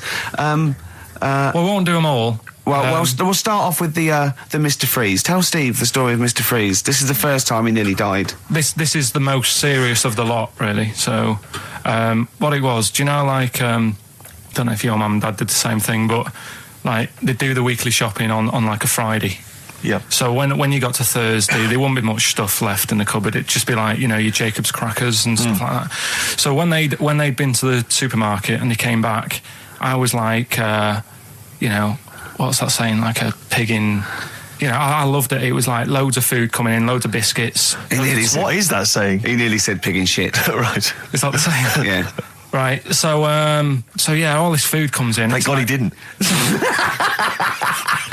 Otherwise he'd have been in trouble. That's true enough. Because he's culpable for our actions because he's the producer. So technically, that twat's in charge. Go on. Right, so anyway, there's loads of food, and I'm like, oh yeah, look at this, and chocolate biscuits, and, penguins and stuff. Bacon.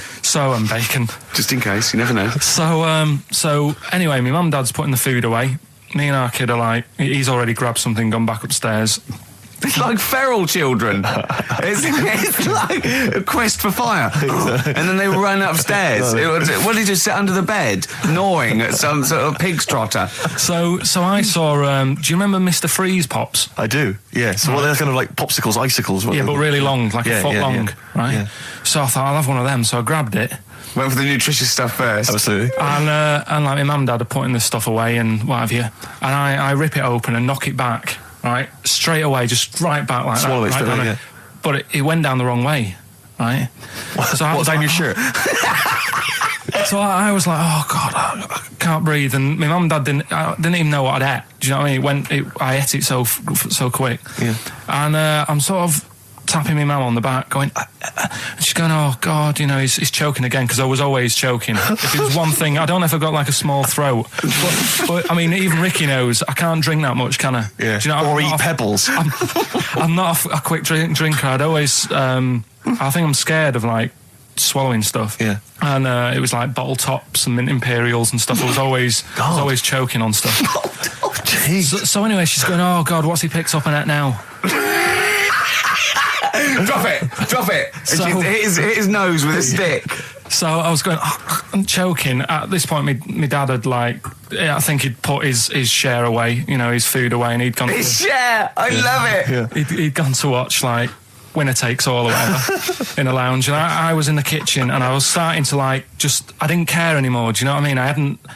I just got to that point where I wasn't struggling anymore. You just thought, I'm done for. I just was, falling to the ground. And my mum's going, get in here, I think it's serious. And my dad comes in and sort of starts shouting at me, saying that's what you get for being greedy. He didn't even know what I'd eaten. Well, it was the moment to teach you a lesson, certainly. So he's there like that, and my mum's going, oh, look at him, and my lips were going purple, and my eyes were rolling into the back of my head. You look like Marilyn Manson. And so anyway, she grabbed me from behind and did that fireman thing. The Heimlich manoeuvre. Yeah. And, winded me. And it came up, and I was all right. What, the whole popsicle came flying back out? You see, that's what I don't understand. Because there was nothing there. No, just a little bit. No, it swells up, doesn't it? Because it irritated it. So it went down your epiglottis. It went down the wrong way. It went into your air canal instead of your throat. And it it sort of spasms, and that's the fear. You just got to calm it down and relax. So in time, I would have been all right. Yeah, anyway. you don't. Well, no, you might have. So that's so that's hang on. one. No. But the weird thing is, like for 3 days after that, I felt like a sort of a special person. I went to school. I'm saying nothing. I did full days. A special needs person. Yeah. I went to school the next 3 days after that. I didn't wag it or anything. I did full days. I love that. 3 days, turn over. Exactly. After 3 days, you thought, screw it. Yeah, did a quick history exam. Yeah. Right, next one. Weird. That's Popsicle. That's Popsicle Hell, we'll call that. XFM 104.9. Lovely, that one. Now, again, I broke the rules in the week. I met up with Karl. I had lunch with him. And we were chatting and having a cup of tea. And it got onto one of Karl's favourite programmes, was the Tales of the Unexpected. Ah, of course. And all I can think is that he's probably the only person in Britain where they were unexpected. I mean, to him, when that twist came in, he'd go, gee, I can't... Yeah. Oh, God. Can't believe so it was the tree that did it. I mean, he was probably the only... And we were telling all these stories of horror, and he liked horror stories. And I told him this story. And I don't know if this will come across in the way, but I told him this story. It was a short. It was a horror short. This was a film you saw, was it? Yeah. And what it was, it started off, just there'd been a car crash. You see, it's a horrendous wreck. And you saw it from the point of view of the person in the car. And he was calling for his mate, and he was going, Dave... And he sort of looked over and saw a body without a head that had been thrown at. He goes, oh no, Dave. And then into the field of view came Dave, his mate, and looked at him with a look of horror, and then it sort of went black, and you realised that he was just a head, and it had been his body. Oh, wow. Right? Yeah. And I said, then it came up at the end, at the executions in the French Revolution, people experience consciousness for, and he went, oh, no, he said, it wouldn't be for that long.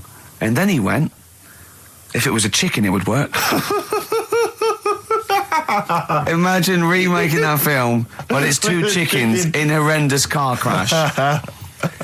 Their own fault for driving. It would work. No, he wasn't having that. Yeah. No, it was too long. I think he said, how long was this film? I went, about 5 minutes. He went, no. It would work if it was a chicken. I like the way that Karl is something like, when you relate an incident like that, he's appalled and offended and annoyed by the people that made it, even though he's never seen it. Oh, he's annoyed, yeah. Do you have a favourite Tales of the Unexpected, one that you remember particularly that shook you up? Yeah, we were talking about the one on where there's some woman in prison. Have you seen that one? I can't remember them all. Right. This woman's in prison. Yeah. And she gets a bit friendly with the guy who takes the dead bodies out. Right. And he said, I can get you out of here.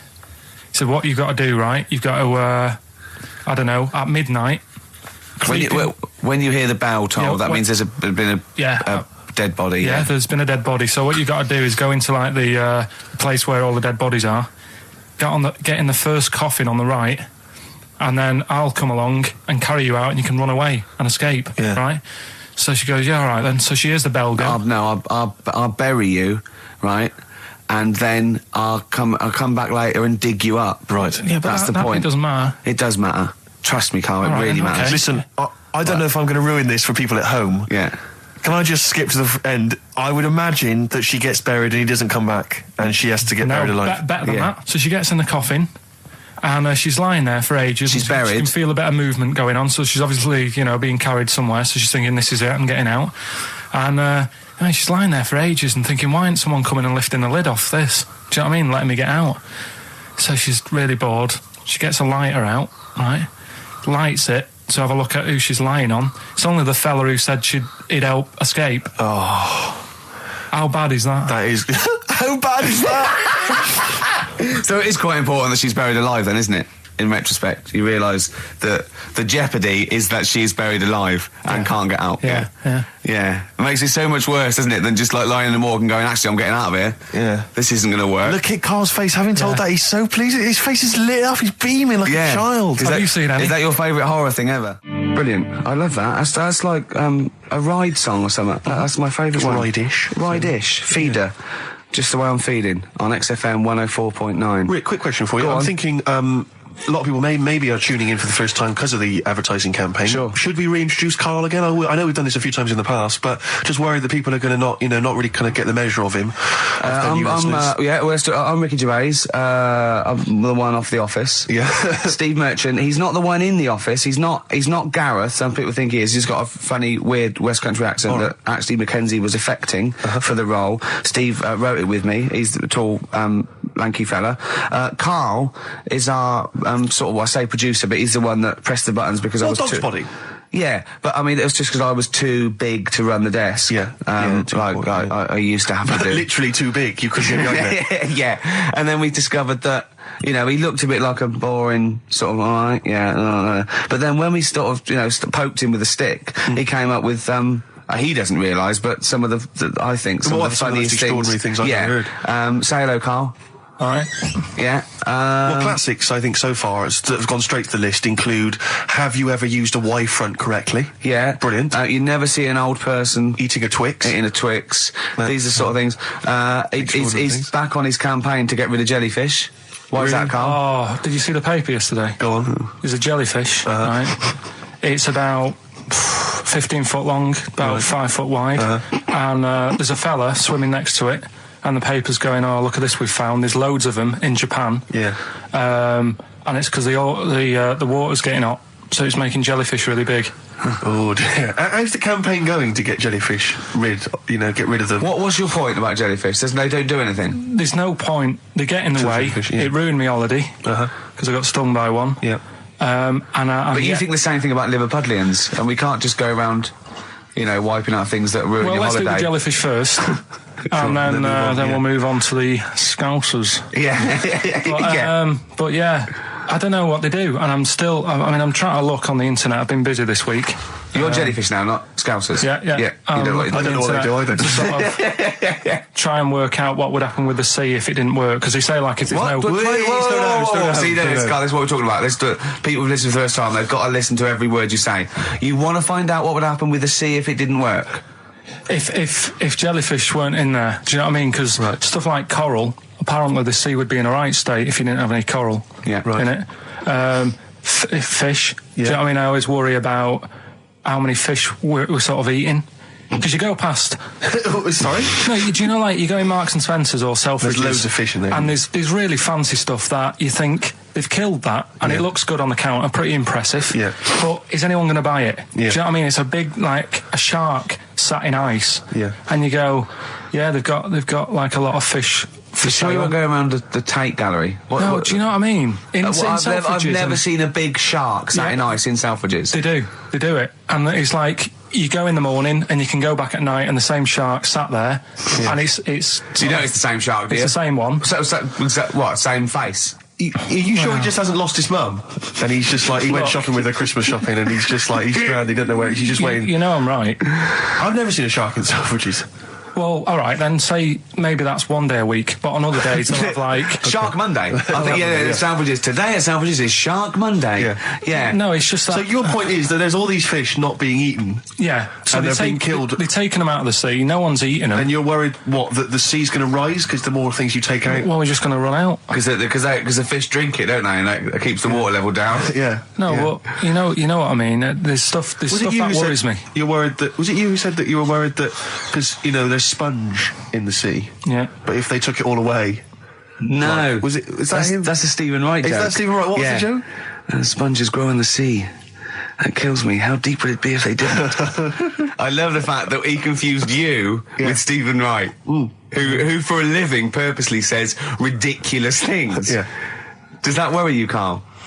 Well, think about that and play a record. What do you want? I'd love to. A classic, a beautiful song by Simon and Garfunkel, April Comes She Will.